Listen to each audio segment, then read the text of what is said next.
चलिए यहाँ ध्यान दे। आज हम लोग क्या पढ़ेंगे? हिस्ट्री। क्या पढ़ेंगे? हिस्ट्री में पढ़ेंगे चैप्टर 1 यूरोप में राष्ट्रवाद एवं उसका उदय और कैसे विकास हुआ था, इसके बारे में पढ़ेंगे, ठीक है ना। इससे पहले तुम लोग को बता देना चाहते हैं कि तुम लोग वीडियो पोस्ट है कौन कहाँ मिलेगा, तो तुम लोग मेरा फोटो पर क्लिक करो। फोटो पर क्लिक करने के बाद आएगा प्ले लिस्ट का ऑप्शन। प्ले लिस्ट पर जब टिपोगे तो जितना भी वीडियो अपलोड किए हैं सब टोटल मिल जाएगा, ठीक है ना। लगभग 300 वीडियो है, टोटल मिल जाएगा। और एक मेरा चैनल है जगदेव ब्लॉग,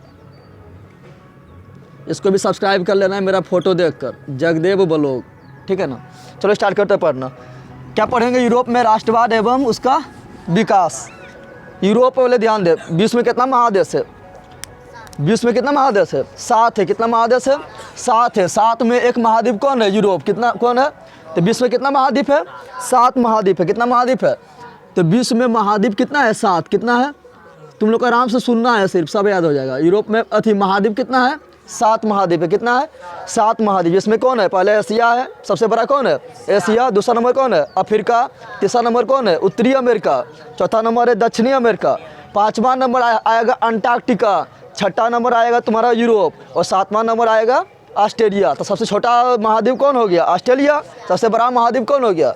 एशिया। लेकिन हमको पढ़ना कौन है? यूरोप के बारे में। कौन पढ़ना है? तो 7 महाद्वीप है, उसमें किसके बारे में पढ़ना है?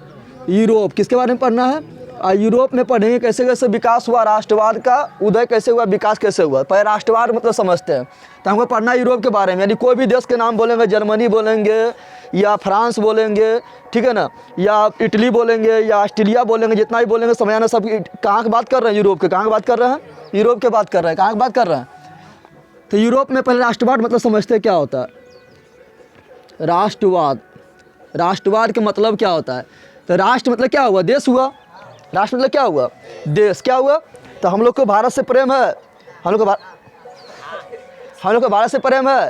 तो किसी भी देश से किसी भी देश से प्रेम, किसी भी देश के प्रति प्रेम, किसी भी देश के प्रति प्रेम को दिखाना, स्नेह को दिखाना, स्नेह को दिखाना, लगाव को दिखाना, ठीक है ना। किसी भी देश के प्रति प्रेम, स्नेह, लगाव, गर्व की भावना होता है, जैसे क्या कहते हैं? राष्ट्रवाद। क्या कहते हैं हम?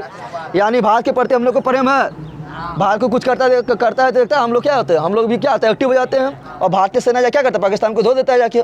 तो सब क्या है? देश के प्रति प्रेम है ना धोता है। देश के प्रति हम लोग को स्नेह है, तो हम लोग के देश के प्रति लगाव है, हम लोग के देश के प्रति गर्व है। तो यही सब क्या है? देश के प्रति प्रेम, देश के प्रति स्नेह, देश के प्रति लगाव, देश के प्रति गर्व है। यही क्या कहलाता है? राष्ट्रवाद। क्या कहलाता है? राष्ट्रवाद। क्या कहलाता है? और राष्ट्रवाद में सभी व्यक्ति का सोच एक जैसा होता है ना। सब जैसे पाकिस्तान कोई बदमाशी करता है, चीन कोई बदमाशी करता है, सब लोग का सोच जैसे भारत में इतना उठा रहा है, सबका सोच एक जैसा ना होता है कि चीन को आज दिखाइए देते हैं, मारिए देंगे, ना दिखाता है। पाकिस्तान को भी कहता है, पाकिस्तान में को जाकर जखनी मनोखनी धो देते हैं ना। तो क्या राष्ट्रवाद है? क्या है? इस प्रकार यूरोप में भी हुआ। यूरोप में पहले क्या था? राजा का तंत्र था। क्या था? राजा का तंत्र समझ रहा है ना। राजा शासन करेगा, जनता को कोई अधिकार नहीं, जनता को अधिकार राजा के, फिर बेटा आएगा, फिर वही राजा बनेगा, फिर उसका बेटा आएगा, फिर वही राजा बनेगा।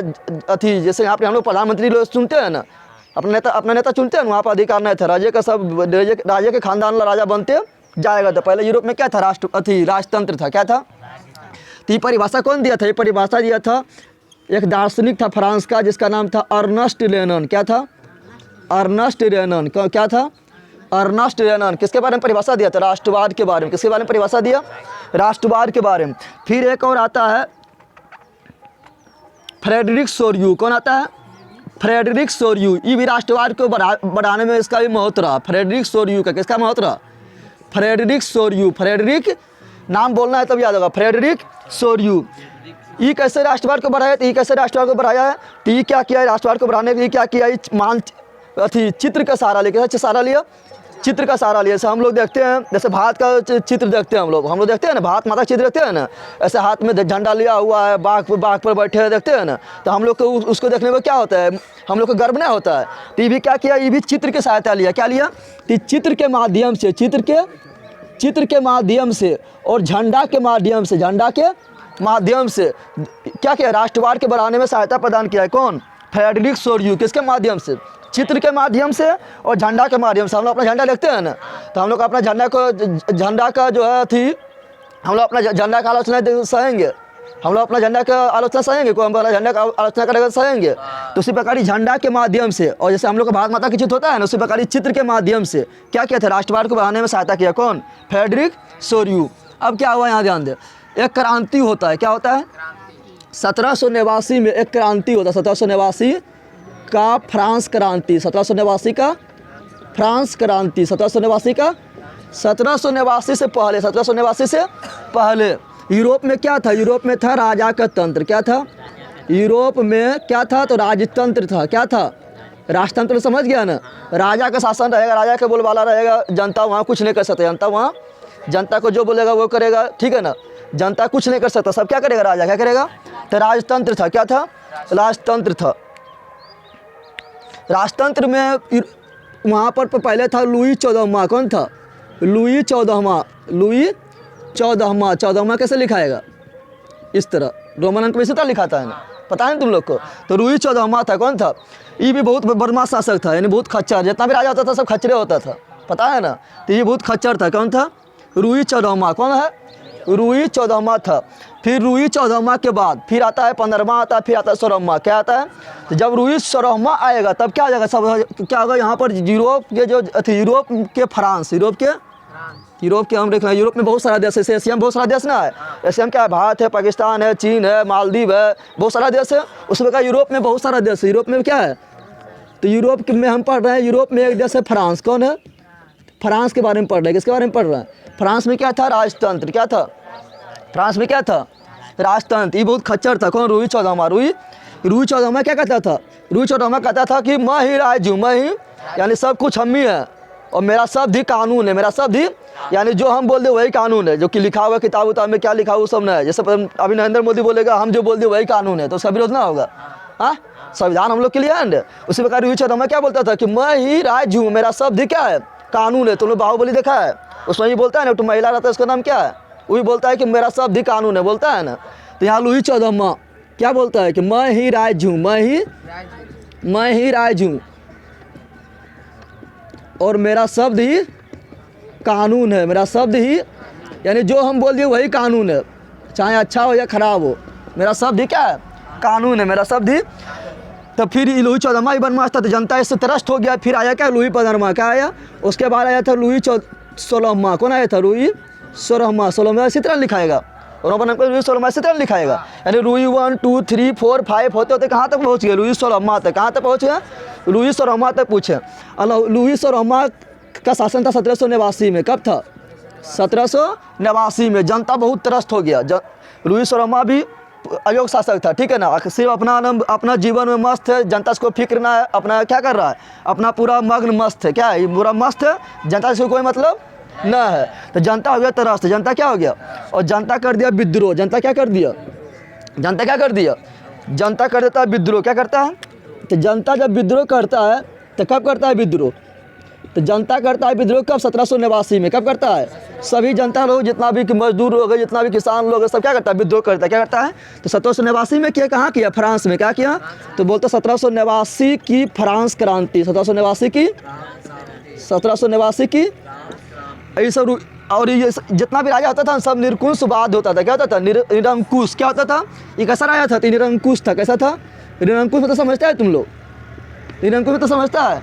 निरंकुश मतलब वैसा राजा जिस पर कोई अंकुश ना हो। कोई अंकुश, किसी का अंकुश ना हो, किसी का अंकुश। जैसे हम लोग के प्रधानमंत्री को नरेंद्र मोदी है कि तो राजा नहीं ले, इसको 5 साल के बाद फिर हमको हटाना रहेगा तो हटा सकते हैं ना। लेकिन इसको हटाने वाला को है, हटाने वाला को है। तो किसी का अंकुश इस पर है, किसी का अंकुश है, तो ये क्या हो गया? निरंकुश। क्या हो गया? निरंकुश हो गया। क्या हो गया? और अपना मनमानी करता था। तो 1789 में क्या हुआ? जनता विद्रोह कर दिया होगा। 1789 फ्रांस कर दिया, 1789 की फ्रांस क्रांति। और लुई 16वां को गद्दी पर से उठा के फेंक दिया। कौन? जनता। कौन फेंक दिया? तो फ्रांस की जनता क्या किया था? लुई 16वां को गद्दी से हटा दिया। गद्दी से क्या किया? हटा दिया। गद्दी से क्या किया? हटा दिया था। और लुई 16वां को पकड़ के क्या किया? फांसी दे दिया। क्या किया? इसको राम नाम का सत्य कर दिया। क्या कर दिया? लुई 16वां को क्या किया? लुई 16वां को क्या किया था? फ्रांस की जनता पकड़ा, इसको क्या किया? फांसी पर चढ़ा दिया। फांसी पर इसको क्या किया? इसको फांसी पर, इसको दिया फांसी पर चढ़ा, फांसी पर चढ़ा दिया। फांसी पर क्या किया?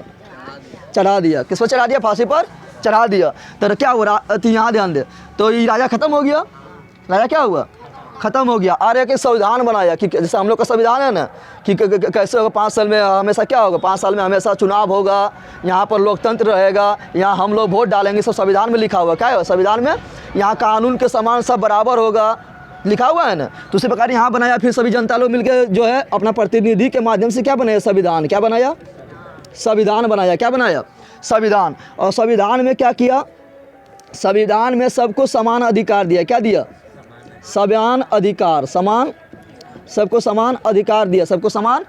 और अपना देश के प्रति, अपना देश के प्रति यानी फ्रांस के प्रति, फ्रांस के बारे में पढ़ रहे हैं, उसके प्रति दिखाने के लिए सबने जैसे बोलते हैं कि हम लोग भारत के क्या, हम लोग भारत हम लोग का मातृभूमि है, बोलते हैं ना, हम नहीं बोलते भारत हम लोग का क्या है, हम लोग का मातृ, अरे बोलते हैं भारत माता की जय, भारत माता की। तो ये लोग बोलते था कि फ्रांस हम लोग को क्या है, पितृभूमि है। क्या है, ये लोग बोलता है फ्रांस पिता की जय, हम लोग भारत माता की जय बोलते हैं ना।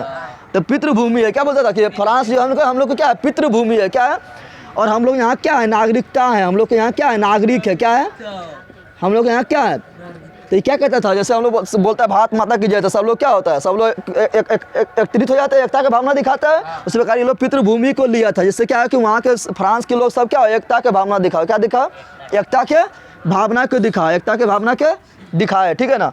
और क्या किया थे, और अपना देश में एक तिरंगा लाया था। हम लोग को इसे तिरंगा है ना, हम लोग को झंडा ना है, झंडा देखने पर क्या होता है, हम लोग के मन में गर्व होता है और एकता का भावना आता है। तो ये लोग भी सोचा था कि जनता में सब एकता बना रहे, उसके लिए क्या लाया, तिरंगा। क्या लाया, ये लोग भी अपना झंडा लाया, यानी तिरंगा लाया। क्या लाया, तिरंगा। क्या लाया, तिरंगा।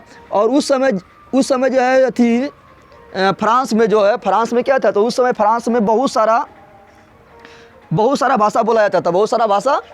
जैसे हम लोग के यहाँ पर ही देखते हैं ना, मराठी है, तो हिंदी है, उर्दू है, बंगाली है, बहुत सारा है ना। सुपर फ्रांस से बहुत सारा भाषा बोला था, सब भाषा को समाप्त करके एक भाषा लाया था। कौन, कि एक भाषा सब बोलेगा तो सबके बीच लगाव ज़्यादा होगा ना होगा।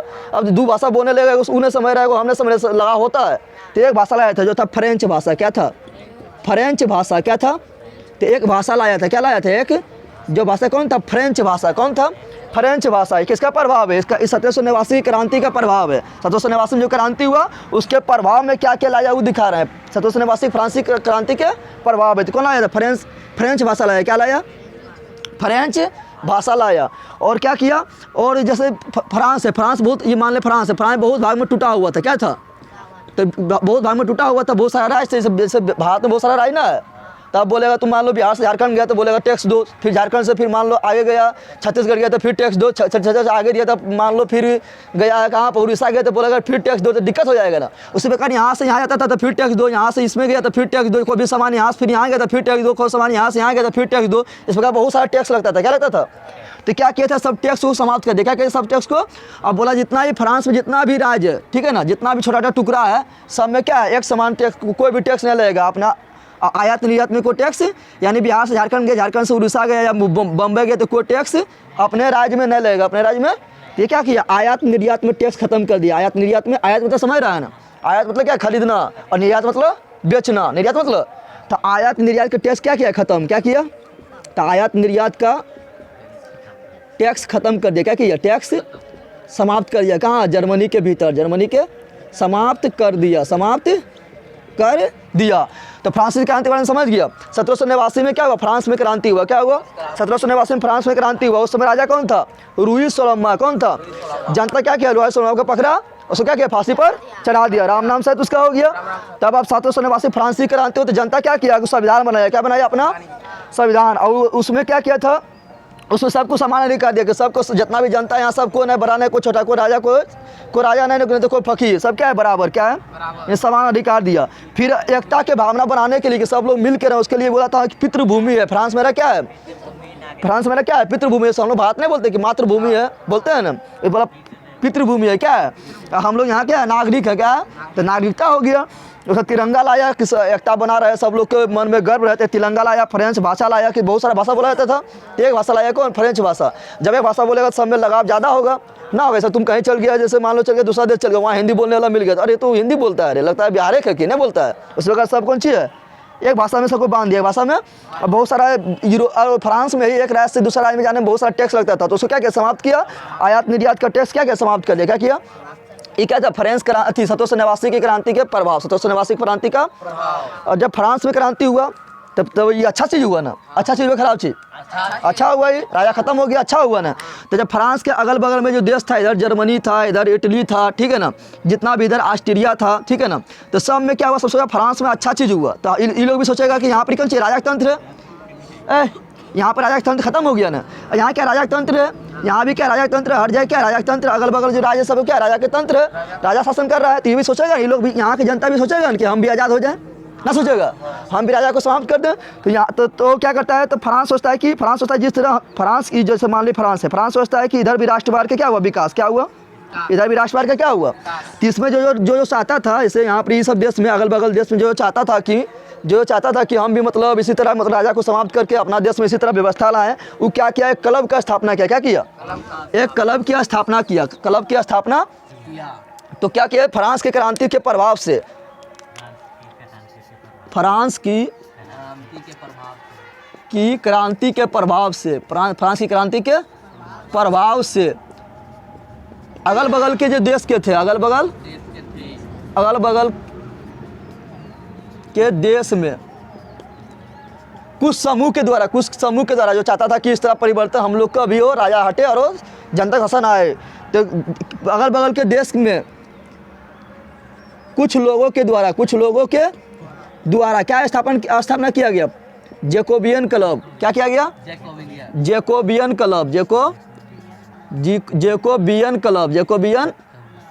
क्लब की स्थापना हुआ, जैकोबियन क्लब की स्थापना हुआ। अब ये फ्रांस सोचा था कि हम तो अपना यहाँ पे राजस्थान खत्म कर दिए हैं, सोचा था कि अब जो अगल बगल के जो राज है उस पर भी कब्जा करके वहाँ भी क्या करते हैं, सोचा था ये होशियार थोड़ा बनने लगा कि अगल बगल के जो राज है उसको उसमें भी वहाँ पर आक्रमण करते हैं हम, और धीरे धीरे क्या करते हैं वहाँ से भी राजस्थान समाप्त कर देते हैं। तो धीरे धीरे क्या हुआ, धीरे धीरे इस तरह करने के चक्कर में फ्रांस खुद बर्बाद हो गया। फिर फ्रांस में क्या हुआ, फिर आ गया राजतंत्र। क्या आ गया, फ्रांस में फिर आ गया क्या, राजतंत्र। फिर आ गया राजा का शासन आ गया, और फिर यहाँ भी बहुत मनमानी होने लगा, तो उसी समय एक फ्रांस के था नेपोलियन। कौन था, नेपोलियन बोनापार्ट। इसका नाम क्या है, नेपोलियन बोनापार्ट। कौन था, नेपोलियन बोनापार्ट। तो उस समय फिर जो है लगभग पूरा 1799 आते फिर फ्रांस में क्या है, फिर उसी तरह होने लगा जिस तरह पहले था ना, राजा शासन था पहले, उसके बाद फिर उसी तरह जनता को कोई अधिकार नहीं था, जितना भी अधिकार था सब अमीर लोगों का अधिकार था। जो बहुत अमीर था, जो पादरी समझता है, हम लोग को मंदिर में क्या होता है, ब्राह्मण होता है, उस प्रकार वहाँ पर इंग्लैंड में होता था चर्च। क्या होता है, चर्च होता है। तो चर्च में जो पूजा करता है उसको बोलते हैं पादरी। क्या बोलते हैं, तो पादरी का शासन आ गया था, सामंत लोग का शासन आ गया, जो अमीर था उसका शासन आ गया। तो फिर 1799 किसका शासन आ गया, पादरी का शासन और सामंत के शासन। तो फिर जनता क्या हुआ, फ्रांस की जनता त्रस्त हो गया। क्या हो गया, त्रस्त हो गया, परेशान होने लगा। तब एक तो उस समय कौन था, नेपोलियन। कौन था, नेपोलियन बोनापार्ट। उस समय फ्रांस के बाहर लगभग 40 युद्ध जीत चुका था। कितना युद्ध जीत चुका था, और ये बहुत अच्छा आदमी था नेपोलियन। क्या था, अच्छा आदमी था, ठीक है ना। जनता को सहायता करता, जनता को क्या करता था, जनता से मिलकर रहता था। तो नेपोलियन के बारे में सुना था कौन, फ्रांस की जनता। कौन, फ्रांस की जनता। ये कितना युद्ध जीत चुका है उस समय, 40 युद्ध। कितना युद्ध जीत चुका है। तो 1799 में क्या होता है, 1799 में नेपोलियन पहुँचता है कहाँ, फ्रांस। कहाँ पहुँचता है, फ्रांस। कहाँ पहुँचता है, पहले तुम लोग इतना लिख ले, उसका नेपोलियन के बारे में बता रहे हैं, ठीक है ना। और चल यहाँ ध्यान दे, फिर क्या बताए थे, 1789 में तो ये सब मिल गया। 1789 क्रांति जो हुआ था तो लुई सोलोमा को क्या किया, फांसी से दे दिया। उसके बाद संविधान बनाया, ये सब अधिकार मिला था क्या, जनता की फ्रांस के जनता, फ्रांस के। लेकिन फिर 1799 आते आते क्या हुआ था, ये सब फिर वहाँ पर क्या हुआ था, जो अमीर लोग था, बहुत अमीर जो लोग, जो राजा के मतलब वंशज के था और पादरी लोग था, उसका फिर क्या शासन आ गया। फिर जनता क्या हो गया, जनता का अधिकार फिर छीन गया। जनता का अधिकार, जितना अधिकार ये सब था सब क्या हुआ, फिर छीन गया। फिर क्या हुआ, छीन गया, ठीक है ना। तो यानी 1789 में जब फ्रांस क्रांति हुआ, 1789 में फ्रांस में क्रांति हुआ था।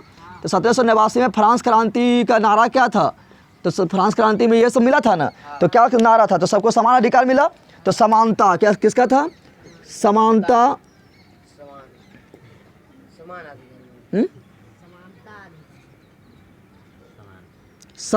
यहाँ ध्यान दे, पूछा फ्रांस की क्रांति का नारा क्या था, फ्रांस की क्रांति का, तो समानता एवं बंधुता। क्या था, समानता एवं बंधुता। क्या था, बंधुता यानी भाई, मतलब हम लोग सब क्या अपने भाई है। क्या है, 1799 में फिर क्या हुआ, 1799 में फिर आता है कौन, ये सब समाप्त हो गया। सब क्या हुआ, समाप्त हो गया। फिर कि 1799 में कौन प्रवेश करता है, तो नेपोलियन। कौन प्रवेश करता है, नेपोलियन। कौन आता है, नेपोलियन। नेपोलियन क्या किया था, अभी तक उसके बारे में सब फ्रांस की जनता सुना था कि 40 युद्ध क्या क्या जीत चुका है, क्या किया। और ये फिर सब और जीत कर ये सभी जनता के प्रति क्या, जनता के प्रति क्या अच्छा भाव लगता है, क्या लगता है, अच्छा भाव रखता है। देखो ना, नेपोलियन कौन है, इसका नाम है, पूरा नाम है नेपोलियन बोनापार्ट। कौन है, फ्रांस की क्रांति का पूरा नारा क्या है, पूरा नारा है स्वतंत्रता। क्या है, स्वतंत्रता, यानी हम लोग स्वतंत्र हैं। क्या है, स्वतंत्र हो गया था यहाँ पर। फिर हम लोग सब समान है। क्या है, तो स्वतंत्रता, समानता एवं बंधुता, यानी हम लोग सब क्या आपस में भाई हैं। हम लोग सब क्या आपस में, हम लोग सब आपस में क्या है, भाई है। क्या है, बंधुता तो भाई है होता है। तो स्वतंत्रता, समानता एवं बंधुता क्या है, तो नेपोलियन बोनापार्ट फिर आता है। कौन, नेपोलियन बोनापार्ट। ये व्यवस्था क्या हुआ, समाप्त हो गया, फिर समाप्त हो गया ये व्यवस्था। तो फिर कौन आता है, नेपोलियन बोनापार्ट। कौन आता है, नेपोलियन बोनापार्ट आता है। ठीक है, तो नेपोलियन बोनापार्ट आता है तो सब क्या करता है, फ्रांस की जनता इसको स्वागत करता है, क्योंकि इसके बारे में सब सुन चुका है। यहाँ ध्यान देगा तुम लोग, क्योंकि इसके बारे में सब सुन चुका है कि 40 युद्ध जीता है और जनता के प्रति अच्छा, इसका अच्छा व्यवहार है। तो जैसे फ्रांस में प्रवेश करता है नेपोलियन बोनापार्ट, तो सब जनता क्या करता है, स्वागत करता है। क्या करता है, और सब जनता सोचता है कि भगवान आ गया, हम लोग को फिर यही आज़ाद करवाएगा। किससे, पादरी के चंगुल से, और जो उच्च लोग राजा के जो वंशज थे उसका चंगुल से कौन याद कराएगा, नेपोलियन बोनापार्ट। और सब जनता क्या करता है, इसका सहायता कर देता है। सब जनता क्या करता है, इसका जितना भी जनता रहता है सब क्या करता है, इसका सहायता करता है। किसको, नेपोलियन बोनापार्ट को। किसका सहायता करता है, नेपोलियन बोनापार्ट की सहायता कर देता है, नेपोलियन बोनापार्ट के। नेपोलियन बोनापार्ट फिर क्या करता है, फिर यहाँ पर ये क्या करता है, फिर राजतंत्र को समाप्त करता है। राजतंत्र क्या करता है, जो उच्च लोग के शासन था फिर उसको क्या करता है, समाप्त कर देता है। क्या करता है, समाप्त कर देता है। और नेपोलियन बोनापार्ट फिर कुछ नियम बनाता है। क्या बनाता है, नियम बनाता है, जिसको बोलते हैं क्या, नेपोलियन संहिता। क्या बोलते हैं, संहिता में तथा कानून। क्या होता है, तो नेपोलियन बोनापार्ट कुछ कानून बनाता है जनता के लिए, कि जनता को फायदा कैसे हो, जनता को हित में लाभ कैसे हो, उसके लिए कोई कानून बनाता है। बोलते हैं क्या, नेपोलियन संहिता। क्या बोलते हैं, यानी नेपोलियन का कानून, नेपोलियन का, या इसी को बोलते हैं नेपोलियन कोड। क्या बोलते हैं, नेपोलियन कोड। नेपोलियन क्या बोलते हैं, नेपोलियन कोड। नेपोलियन कोड में फिर क्या व्यवस्था किया, जो समाप्त हुआ था ना, जितना व्यवस्था फिर जनता के लिए ला दिया कि जनता को फायदा हो। जनता को क्या हो, फायदा हो, यानी फ्रांस की जनता को फायदा हो, यानी लाभ हो। तो क्या लाया था ये फिर ला दिया कि कानून के समझ क्या है, सब बराबर है। क्या है, यानी कानून के समझ सब क्या है, बराबर है। कानून के समझ सब क्या है, बराबर है। क्या है, बराबर है। ठीक है ना। फिर ये व्यवस्था क्या लाया था, फिर जितना भी फ्रांस में जितना भी, यहाँ ध्यान दे, फ्रांस में क्या था, फ्रांस में छोटा सब टुकड़ा हुआ था, तो सब टैक्स ज़्यादा लगता था। तो फिर क्या किया, आयात निर्यात शुल्क हटा दिया। आयात यानी खरीदना, और निर्यात मतलब फिर मतलब सब शुरू हो गया। तो सब क्या किया, आयात निर्यात शुल्क क्या किया, समाप्त कर दिया। क्या किया, शुल्क समाप्त किया। क्या किया, फिर भाषा ला दिया। कौन, फ्रेंच भाषा। कौन ला दिया, कि एक ही भाषा रहेगा। कौन, फ्रेंच भाषा। फ्रेंच भाषा रहेगा, एक ही भाषा क्या रहेगा, फ्रेंच भाषा। फिर ला दिया संपत्ति का अधिकार। क्या ला दिया, कि सबको संपत्ति रखने का अधिकार है। सबको संपत्ति रखने का, जो जितना कमाएगा उतना रखेगा। संपत्ति रखने का अधिकार, संपत्ति रखने का अधिकार ला दिया। पहले क्या कहता था कि मजदूर लोग कमाता था, उसका टैक्स कौन लेता था, अधिकतर टैक्स कौन ले लेता था, राजा। कौन ले लेता था, तो क्या कहते, संपत्ति का अधिकार ला दिया। संपत्ति का अधिकार ला दिया था। कौन, नेपोलियन। कौन लाया था, नेपोलियन। और साथ में ला दिया था क्या, साथ में ही लाया था जन्मजात जो अधिकार था समाप्त कर दिया। जन्मजात अधिकार क्या था, पहले क्या होता था, जन्मजात अधिकार समाप्त किया। जन्मजात अधिकार में समझ रहा है। पहले क्या होता था, मान लो एक पिता है तो उसका जो बड़ा बेटा था ना, सब उसी का हो जाता था। क्या होता था, सब उसी का, जितना भी संपत्ति है पिता का सब किसका, बड़ा बेटा होता था। किसका होता, बड़ा बेटा का। तो क्या किया, समाप्त कर दिया। बोला सबका समान अधिकार होगा। सबका क्या होगा, समान अधिकार होगा। और सबसे इसका मेन व्यवस्था क्या है, ये योग्यता के आधार पर नियुक्ति से शुरू किया। क्या योग्यता के आधार पर नियुक्ति शुरू किया। क्या किया, जैसे अभी ना हम लोग का एग्जाम ना होता है, तो योग्यता के आधार पर होता है। जो जितना योग्य रहेगा उसको तो उतना मतलब उस तरह का नौकरी मिलता है। तो पहले उस तरह नहीं था। पहले उस तरह क्या था, राजा के बेटा ही राजा बनेगा। जो मतलब राजा का बेटा है तो राजा बन गया। लेकिन ये क्या समाप्त कर दिया, बोला राजा का बेटा राजा नहीं बनेगा, जो योग्य रहेगा वो बनेगा, जो योग्य रहेगा वो बनेगा। तीसरा अच्छा व्यवस्था किया, अच्छा व्यवस्था किया ना। फिर अब नेपोलियन सोचा था कि, नेपोलियन का फिर क्या हुआ, महत्वाकांक्षा जागा। नेपोलियन क्या सोचा था कि जिस तरह हम फ्रांस में किए ना, पूरा यूरोप में करते। क्या करते हैं, पूरा यूरोप में करते हैं। और जब फ्रांस में इस तरह हुआ, जब फ्रांस में इस तरह व्यवस्था हुआ, तो फिर जितना आस पड़ोस के राज था वो भी सोचा कि नेपोलियन हमारे यहाँ भी आए और यहाँ के राजतंत्र को क्या करे, समाप्त कर दे, राजतंत्र को समाप्त कर दे, राजतंत्र को क्या करे, समाप्त कर दे। तो नेपोलियन क्या करता है, फ्रांस से बाहर निकल के जाता है, जर्मनी जाता है, इटली जाता है, ऑस्ट्रिया जाता है, ठीक है ना, हर जगह जाता है, क्या करता है, राजतंत्र को समाप्त करता है, राजतंत्र को क्या करता है, समाप्त करता है। जिस तरह व्यवस्था फ्रांस में किया उसी तरह व्यवस्था वहाँ भी लागू कर देता है। क्या करता है, तो नेपोलियन निकलता है फ्रांस के बाहर, क्या निकलता है, फ्रांस के बाहर निकलता है, फ्रांस के बाहर निकलता है, वहाँ पर युद्ध करता है और वहाँ पर राजतंत्र को समाप्त कर देता है। क्या करता है, तो एक जगह पहुँचता है कहाँ पर, इटली, कहाँ पहुँचता है, और एक जगह पहुँचता है जर्मनी, कहाँ पहुँचता है, जर्मनी, कहाँ पहुँचता है। तो इटली में ये क्या करता है, इटली में 2 चीज़ का स्थापना करता है, याद रखना, इटली में कितना चीज़ का स्थापना करता है, 2 चीज़ का स्थापना करता है। पहला क्या करता है, पहला करता है सेसेल्पियन गणराज्य, कौन, सेसेल्पियन गणराज्य का स्थापना करता है। कहाँ करता है, इटली में, कहाँ करता है, इटली में, कहाँ करता है, इटली में क्या करता है, सेसेल्पियन गणराज्य की स्थापना। उसके बाद करता है ट्रांसपीडियन गणराज्य, क्या करता है, ट्रांसपीडियन गणराज्य, कहाँ करता है, इटली में, क्या करता है, यानी 2 राज्य का स्थापना करता है। कितना राज्य का स्थापना करता है, एक सेसेल्पियन गणराज्य, सेसेल्स, यहाँ पर ध्यान दो, सेसेल्स, क्या बोल रहे हैं, सेसेल्पियन गणराज्य और ट्रांसपीडियन गणराज्य का स्थापना कहाँ किया, इटली में, कहाँ किया, और वहाँ भी किसी तरह, जिस तरह फ्रांस में व्यवस्था था उसी तरह इटली में ला दिया, कहाँ ला दिया। और फिर जर्मनी में स्थापना किया था एक जर्मन लाइन संघ, क्या किया था, जर्मन लाइन संघ। पूछेगा जर्मन लाइन संघ का स्थापना किसने किया, तो क्या बोलेगा, नेपोलियन बोनापार्ट। किसने किया, नेपोलियन ने किया, नेपोलियन ने कर रहा है। तो जर्मन लाइन संघ का स्थापना किसने किया, जर्मन लाइन संघ में क्या कहते हैं, तो जर्मनी में बहुत सारे टुकड़ा में टूटा हुआ था, लगभग 300 से अधिक टुकड़ा में टूटा हुआ था। जैसे जर्मनी है तो इसमें छोटा छोटा राजतंत्र बहुत था, छोटा छोटा राजा, यहाँ ही राजा दूसरा राजा शासन कर रहा है, तो यहाँ अलग राजा, यहाँ अलग राजा, यहाँ अलग राजा, यहाँ अलग राजा, इस प्रकार 300 भाग में टूटा था। कितना भाग में टूटा था, तो ये क्या किया था नेपोलियन, 39 गो को मिलाकर आज़ाद करा कर, 39 गो को आज़ाद करा के 39 को एक साथ कर दिया। उसका नाम दिया था क्या, जर्मन लाइन संघ।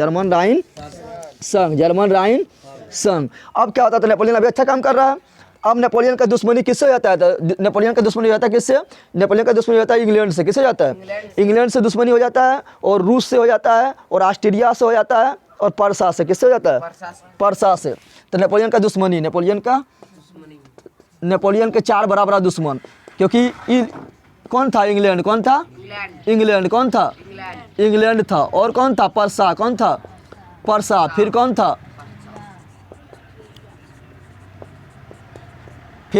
ऑस्ट्रिया, कौन था, ऑस्ट्रेलिया ने बोलना है, ऑस्ट्रेलिया अलग महाद्वीप है, ऑस्ट्रिया, क्या बोल रहे हैं, ऑस्ट्रेलिया बोलेंगे ना तो अलग महाद्वीप है, ऑस्ट्रिया है। ऑस्ट्रिया कहाँ है, तो यूरोप के अंदर, यूरोप के, और एक है रूस, कौन है, ये लोग को भी डर लगने लगा कि कहीं हाँ हम लोग के देश पर आक्रमण करके हम लोग के देश पर कहीं यहाँ हम लोग का राजा के शासन को समाप्त नहीं कर दे। चारों के क्या होने लगा, डर लगने लगा। क्या होने लगा, डर लगने लगा कि जिस तरह यहाँ पर इटली में किया, जर्मनी में उसी प्रकार यहाँ पर हम लोग के देश पर भी आक्रमण करके कहीं यहाँ से हम लोग के शासन को समाप्त नहीं कर दे, शासन को समाप्त।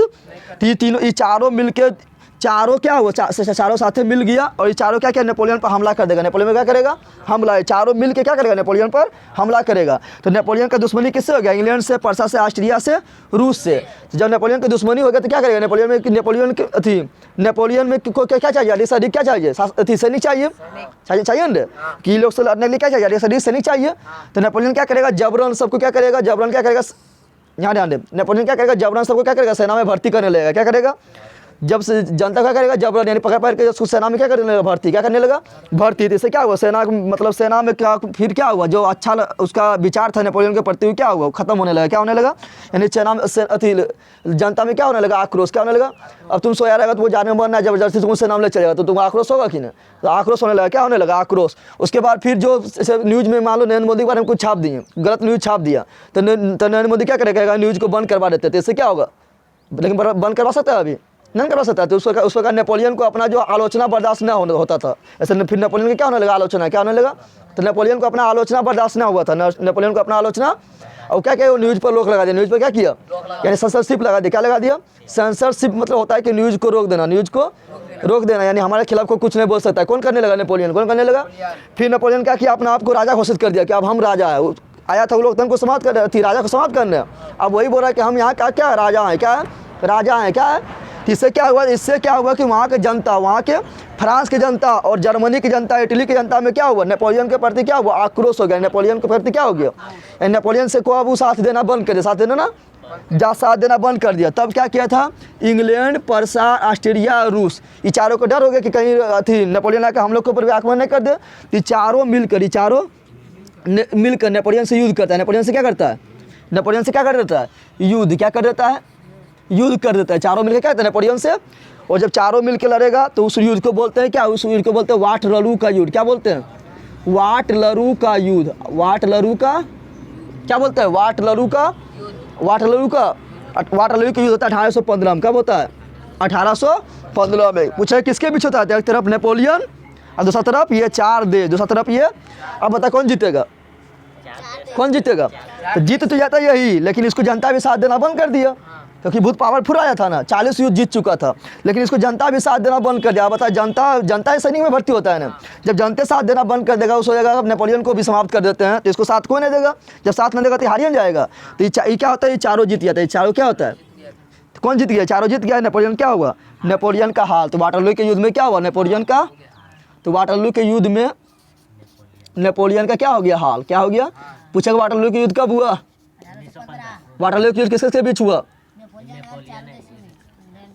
अब क्या करता है, 1815 में नेपोलियन का हार हो गया, तो नेपोलियन को चारों देश गिरफ्तार करता है। क्या करता है, गिरफ्तार कर लेता है और नेपोलियन को भेज देता है सेंट हेलिना द्वीप पर। सेंट हेलिना द्वीप यहाँ पर दक्षिण अफ्रीका है, मान लो ये क्या है, दक्षिण अफ्रीका के अटलांटिक महासागर में एक द्वीप है, ठीक है ना। उस द्वीप पर क्या करता है, इसको भेज देता है। उस द्वीप पर क्या करता है, वहाँ कोई नहीं रहता है, नेपोलियन का अकेला भेज देता है। तो क्या होता है, धीरे धीरे नेपोलियन के क्या होता है, 1821 ईस्वी में मृत्यु।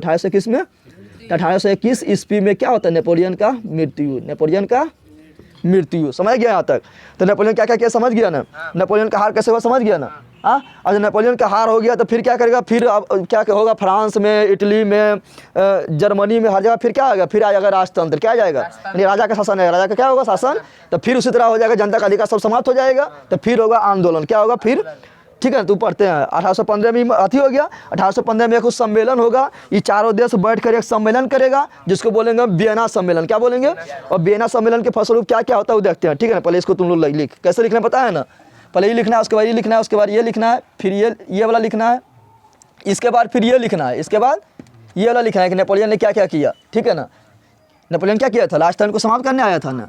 तो उसके बाद नेपोलियन क्या किया था, नेपोलियन कोड लागू किया, और नेपोलियन कोड में क्या क्या व्यवस्था किया था वो सब लिख लेना है, ठीक है। उसके बाद ये लिखना है, फिर ये। तो अभी तक तुम लोग को क्या पढ़ा चुके हैं हम, राष्ट्रवाद किसे कहते हैं बता चुके हैं। कि अगर राष्ट्रवाद किसे कहते हैं तो अर्नेस्ट लेनिन ने परिभाषा क्या दी, देश के प्रति प्रेम, राष्ट्र के प्रति प्रेम, राष्ट्र के प्रति प्यार, राष्ट्र के प्रति स्नेह और राष्ट्र के प्रति गर्व क्या भावना है, क्या है राष्ट्रवाद है, क्या है। अर्नेस्ट लेनिन ने बोला था। फिर आया था, कौन आया था, सरियो आया था, फ्रेडरिक सोरियो आया था। वो क्या क्या चित्रकार के माध्यम से राष्ट्रवाद को दिखाने की कोशिश किया था। फिर 1789 क्रांति हुआ था। 1789 क्रांति में क्या हुआ था, रूई सोलोमा की मृत्यु हो गया था। रूई सोलोमा क्या फांसी के पर चढ़ा दिया था। और 1789 क्रांति का नारा क्या था, स्वतंत्रता, समानता, बंधुता, यानी हम लोग स्वतंत्र हैं, हम लोग सब क्या है, समान है, और हम लोग सब क्या है, भाई हैं, क्या है, ये नारा था। फिर क्या हुआ, फिर वहाँ पर थी फ्रांस में, फिर क्या हुआ, फिर मतलब जनता का अधिकार छीन गया। तो फिर आता है नेपोलियन। कौन आता है, नेपोलियन। और नेपोलियन क्या करता है, फिर जनता का अधिकार को वापस फिर लौटा देता है और क्या करता है, फ्रांस पर अधिकार कर लेता है। फ्रांस पर क्या करता है, अधिकार कर लेता है। बहुत सारा फिर व्यवस्था लाया था, नेपोलियन कोड लाया था। नेपोलियन कोड कब लाया था, 1804 में। कब लाया था, 1804 में लाया था नेपोलियन कोड। नेपोलियन कोड का मतलब क्या हुआ कि नेपोलियन जो नियम कानून बनाया उसको बोलते हैं नेपोलियन कोड या नेपोलियन संहिता। बता दे चुके हैं। फिर बताया था कि जनता को जब जबरन भर्ती करने लगा सेना में, जबरन क्या सेना में भर्ती करने लगा, उसके बाद क्या, उसके बाद सेंसरशिप लगा दिया। क्या लगा, सेंसरशिप मतलब क्या हुआ कि पत्र पत्रिका पर क्या किया था, सेंसरशिप लगा दिया कि पत्र पत्रिका हमारा आलोचना नहीं कर सकता, आलोचना। तो फिर क्या जनता क्या हुआ, नेपोलियन से भी क्या हुआ, आक्रोश हो गया। और जब इंग्लैंड, ऑस्ट्रेलिया, पर्सा और रूस आक्रमण किया तो जनता उसको साथ नहीं दिया, जिसके कारण क्या हुआ, नेपोलियन की हार। नेपोलियन की कौन अथी में हुआ, तो वाटरलू के युद्ध में हुआ। कब, 1815 में। कब, 1815 में। और फिर उसको सेंट हेलिना द्वीप पर क्या किया, नेपोलियन को भेज दिया था। और सेंट हेलिना द्वीप पर 1881 ईस्वी में उसका मृत्यु हो गया। क्या हो गया, अभी चारों देश नेपोलियन का हराया था। कौन 4 देश हराया था, 4 देश हराया था ना। कौन कौन 4 देश हराया था जल्दी बता। पहला था इंग्लैंड, पहला क्या था, इंग्लैंड यानी अंग्रेज, यही था ना। फिर था पर्सा, क्या था, परसा जर्मनी के अंदर ही आता था परसा। फिर क्या था, ऑस्ट्रेलिया ने कहा ऑस्ट्रिया, क्या बोल रहे हैं, ऑस्ट्रेलिया बोलेंगे तो अलग हो जाएगा, ऑस्ट्रिया और रूस, क्या रूस, ये चारों हरा दिया था। क्यों हराया था, इस चारों को भी डर हो गया कि कहीं नेपोलियन हम लोग पर भी हमला करके हम लोग का अधिकार को समाप्त नहीं कर दे, क्योंकि ये लोग राजा शासन था वहाँ पर। तो क्या किया था, ये चारों नेपोलियन को हरा दिया। और जब हरा दिया तो चारों क्या करता है, बैठक, क्या करता है, चारों क्या करता है, बैठक करता है। क्या करता है, चारों आपस में बैठक करता है कि अब हरा दिए तो अब हम लोग को चारों को क्या क्या करना चाहिए। तो चारों बैठक करता है, कहाँ करता है, ऑस्ट्रिया के राजधानी, ऑस्ट्रिया के राजधानी वियना में। कहाँ करता है, वियना में, वियना में। तो वियना क्या है, तो वियना है ऑस्ट्रिया की राजधानी, ऑस्ट्रिया की जैसे भारत की राजधानी क्या है, नई दिल्ली है ना, उस प्रकार ऑस्ट्रिया राजधानी कहाँ है, वियना क्या है। तो वियना में बैठक होता है, क्या होता है, तो उसको बोलते हैं वियना सम्मेलन। क्या बोलते हैं, इसी को बोलते हैं वियना सम्मेलन। क्या बोलते हैं, अरे बंदर का इसको क्या बोलते हैं, वियना सम्मेलन। क्या बोलते हैं, वियना सम्मेलन। कब हुआ, तो पूछेगा वियना सम्मेलन कब हुआ, तो 1815 में बैठक हो रहा है, क्योंकि 1815 में नेपोलियन को हराया था। तो 1815 पूछेगा वियना सम्मेलन कब हुआ, 1815। वियना सम्मेलन कब हुआ, वियना सम्मेलन कहाँ हुआ, ऑस्ट्रिया की राजधानी, ऑस्ट्रिया की राजधानी। वियना सम्मेलन कौन भाग लिया, तो ये चारों भाग लिया। वियना सम्मेलन कौन भाग लिया, ये चारों भाग लिया था, ये चारों भाग लिया था। अच्छा, वियना सम्मेलन का अध्यक्षता कौन करेगा, अध्यक्षता कौन करेगा, अरे कोई अध्यक्ष होता है ना, कोई भी सम्मेलन होता है तो एक अध्यक्ष होता है ना, मुख्य अतिथि होता है ना, तो अध्यक्षता कौन करेगा, तो वियना में हो रहा है। वियना कहाँ, ऑस्ट्रिया में है, तो ऑस्ट्रिया का जो राजा रहेगा वही ना अध्यक्षता करेगा। तो ऑस्ट्रिया का राजा उस समय था मेटरनिक। कौन था, मेटरनिक। तो पूछेगा जब वियना सम्मेलन हुआ था तो उस समय ऑस्ट्रिया के चांसलर यानी राजा कौन था, मेटरनिक। कौन था, मेटरनिक था, ठीक है ना। और ये चारों क्या करता है, अध्यक्षता करता है, क्या करता है, अध्यक्षता करता है। और उसको अध्यक्षता करने पर क्या करता है, जो राष्ट्र जो देश को नेपोलियन जीता था, जो क्षेत्र को नेपोलियन जीता था, फिर ये क्या करता है, वियना सम्मेलन में क्या करता है, वो वियना सम्मेलन के परिणाम यहाँ लिखते हैं, वियना सम्मेलन का, यानी वियना सम्मेलन के बाद क्या हुआ, वियना सम्मेलन के बाद, तो वियना सम्मेलन का परिणाम। तो ये चारों क्या किया था, जो क्षेत्र को नेपोलियन जीता था ना, तो वहाँ जो शासक था पहले उसको हराया होगा, नेपोलियन उसको हराया होगा ना।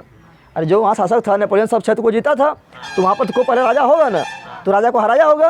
तो ये क्या किया, वियना सम्मेलन में चारों क्या किया था, जो राजा हारा था ना, फिर उसको अपना क्षेत्र दे दिया। क्या किया, तो सभी को अपना क्षेत्र क्या किया, लौटा दिया। क्या किया, अपना क्षेत्र लौटा दिया। अपना क्षेत्र क्या किया कि जो पहले राजा जो जहाँ शासन कर रहा था, पहले राजा कर रहा था, सब अपना क्षेत्र में जाओ, फिर शासन करो, फिर शासन यानी फिर आगे क्या राजा का तंत्र आ गया, फिर ना आ गया, तो अपना क्षेत्र लौटा दिया। अपना क्षेत्र क्या किया, लौटा दिया। और फ्रांस में पहले था कि फ्रांस में पहले किसका शासन था, फ्रांस से पहले था बुर्बो वंश का शासन। किसका था, बुर्बो वंश का। किसका था, लुई सोलोमन ना था फ्रांस में, बताया था लुई सोलोमन क्या फांसी से आ दिया था। तो लुई सोलोमन जो था वो कौन वंश का था, बुर्बो वंश का। किसका था, बुर्बो वंश का था। तो फ्रांस में फिर किसका शासन आ गया, फ्रांस में फिर आ गया किसका शासक, फ्रांस में आ गया फिर किसका शासक, बुर्बो वंश। कौन वंश बोल रहे हैं, बुर्बो वंश का शासन आ गया फ्रांस में फिर। तो ये राजा है, राजा शासन हो गया ना। तो बुर्बो वंश का शासन उस समय कौन किया था, तो उसमें आया था लुई 18वां। कौन आया था, सोलहवां को तो फांसी दे दिए, अब आया लुई 18वां। कौन आया, लुई 18वां। तो बुर्बो वंश का शासन दे दिया। फिर फ्रांस को रोकने के लिए, कि फ्रांस बार बार फ्रांस में क्या क्रांति होता था, अब फ्रांस अपने मतलब फ्रांस में फिर होता था क्या था, फ्रांस अपने आप आज़ाद हो जाता था और अगल बगल क्षेत्र क्या कहता था, अगल बगल क्षेत्र को जितना प्रारंभ कर देता था, ना, तो ये लोग क्या सोचा था कि फ्रांस को रोकने के लिए क्या करें। तो फ्रांस को रोकने के लिए, फ्रांस को मतलब आगे इस तरह मतलब दिक्कत ना हो, आगे इस तरह फ्रांस फिर सब देश को ना जीते, उसको रोकने के लिए क्या किया, तो फ्रांस के अगल बगल बहुत सारा दिया, राष्ट्र बनाए, बहुत सारा क्या किया, राष्ट्र बना दिया। फ्रांस की इस बढ़ता है तो बोलता मेरा क्षेत्र, ये बोलता मेरा क्षेत्र, ये बोलता मेरा क्षेत्र, तो अब बढ़ने में बनेगा उसका आगे। सोच तुम्हारे साथ चारों तरफ बहुत सारा आदमी लगा देंगे तो आगे बढ़ने में बढ़ेगा। उसमें क्या किया, फ्रांस को रोकने के लिए कि आगे इस तरह फिर नहीं करे फ्रांस, तो आगे फ्रांस को आगे रोकने के लिए, फ्रांस को यहाँ देते हैं आगे दे, फ्रांस को आगे रोकने के लिए उसके आसपास बहुत सारा नया क्षेत्र का निर्माण कर दिया। क्या किया, बहुत सारा आसपास बहुत सारे क्षेत्र का निर्माण किया, क्षेत्र का निर्माण कर दिया कि फ्रांस फिर बाद में मतलब फिर फ्रांस में क्रांति ना हो, क्रांति हो तो फिर क्या करे, इसे जो नया राष्ट्र बनाओ क्या करे, उसका विरोध करे, उसको आगे बढ़ने नहीं दे, तो निर्माण कर दिया। क्या निर्माण कर दिया। अब बता फिर राजा शासन आ गया, तो राजा फिर बनवासी करेगा, क्या राजा तो निरंकुश होता है, उस पर किसी का अंकुश ना होता है, वो अपने बारे में सिर्फ सोचता है, जनता के बारे में सोचता है। तो फिर आ गया राजा शासन, किसका आ गया? राजा के शासन। राजा के क्या आ गया? शासन आ गया। जब राजा शासन आया तो लुई 18वां ठीक था। लुई 18वां क्या था? ठीक था। तो लुई 18वां कहाँ शासन बना? फ्रांस के बनाना। तो लुई 18वां ठीक था। लुई 18वां क्या था? ठीक था। लेकिन जब इसके बाद जो शासन आया था ना, राजा आया था, वो था चार्ल्स 10 में। क्या था? चार्ल्स 10 में क्या था? कहाँ पर लिख दे, चलो यहाँ लिखते हैं। तो देखो यहाँ पर फ्रांस में किसका शासन आ गया? फ्रांस में शासन आ गया किसका? लुई 18वां का। लुई 18वां का। लुई 16वां तो मर गया, 17वां भी आया हुआ था, 18वां अब हो गया। क्या हो गया? 18वां। क्या हो गया? ये कौन वंश का था? तो बुर्बो वंश। कौन वंश का था? बुर्बो वंश। कौन था? बुर्बो वंश। तो लुई 18वां थोड़ा ठीक था, ठीक है ना। लेकिन इसके बाद आया था कौन? चार्ल्स 10 में। कौन आया था? चार्ल्स 10 में। कौन आया था? चार्ल्स 10। चार्ल्स 10 भारी खच्चर था। ये फिर क्या किया था? फिर उसी प्रकार जनता पर अन्याय करने लगा। पादरी जो था मतलब उसको बढ़ावा दे दिया, जो अमीर लोग के था, राजा के वंश के था, उसको बढ़ावा दे दिया। जनता पर क्या करने लगा? अत्याचार। क्या करने लगा? अत्याचार। कौन? चार्ल्स 10 में। कौन करने लगा? चार्ल्स 10 में। कौन करने लगा? ये कहाँ पर आया? फ्रांस में। कहाँ पर आया? तो फिर फ्रांस में होता है क्रांति। क्या होता है? फिर फ्रांस में क्रांति होता है। फिर फ्रांस में क्या होता है? जनता लोग विद्रोह करता है। क्या करता है? जनता लोग विद्रोह करता है। जब जनता लोग विद्रोह करता है तो चार्ल्स 10 को भागना पड़ता है। क्या करता है? ये गद्दी छोड़ कर भाग जाता है। कहाँ? इंग्लैंड। कहाँ भाग जाता है? जब यहाँ पर विद्रोह हुआ, क्या हुआ? फिर फ्रांस में क्या हुआ? विद्रोह। क्या हुआ? विद्रोह हुआ था। 410 गद्दी छोड़ के कहाँ भाग गया? 410 में जो है गद्दी छोड़ के कहाँ भाग जाता है? इंग्लैंड। कहाँ भाग जाता है? गद्दी छोड़कर इंग्लैंड भाग जाता है। क्या? कहाँ भाग जाता है? इंग्लैंड भाग जाता है। इंग्लैंड भाग जाता है। कौन भाग गया? 410 में। कौन भाग गया? 410 में गद्दी छोड़ कहाँ भाग गया? इंग्लैंड। कहाँ भाग गया?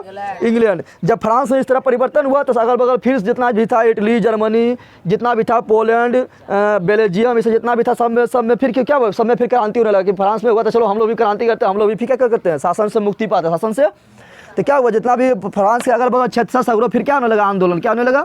कि हम लोग भी इसी तरह करके राजा को मार के भगाते हैं। तभी तब मेटरनिक देखो, मेटरनिक क्या किया था? मेटरनिक क्या था? राष्ट्रीय चांसलर था। ठीक देख रहा है कि 1789 में भी क्या हुआ? 1789 में भी क्रांति जब फ्रांस में हुआ तो यूरोप में, पूरा यूरोप में फैल गया।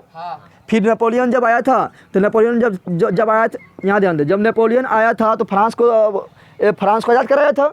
तो उस समय जब फ्रांस में क्रांति हुआ था तो फिर पूरा यूरोप में फैल गया था उस समय। अब फिर 1830 में क्रांति हुआ। कब होगा? 1830 में क्रांति हुआ। 1830 में क्या हुआ? क्रांति हुआ। ये जो क्रांति हुआ, ये 410 में को जो भागा था, ये क्रांति कब हुआ? 1830 में। कब हुआ? 1830 में क्रांति हुआ। 1830 में क्रांति हुआ। इसमें क्या हुआ? 410 को भागना पड़ा। क्या करना पड़ा? तो 1830 में जब क्रांति हुआ था तो फिर क्या हुआ? फिर जो ये क्रांति जब पूरा यूरोप में फैल गया, यूरोप में क्या हुआ?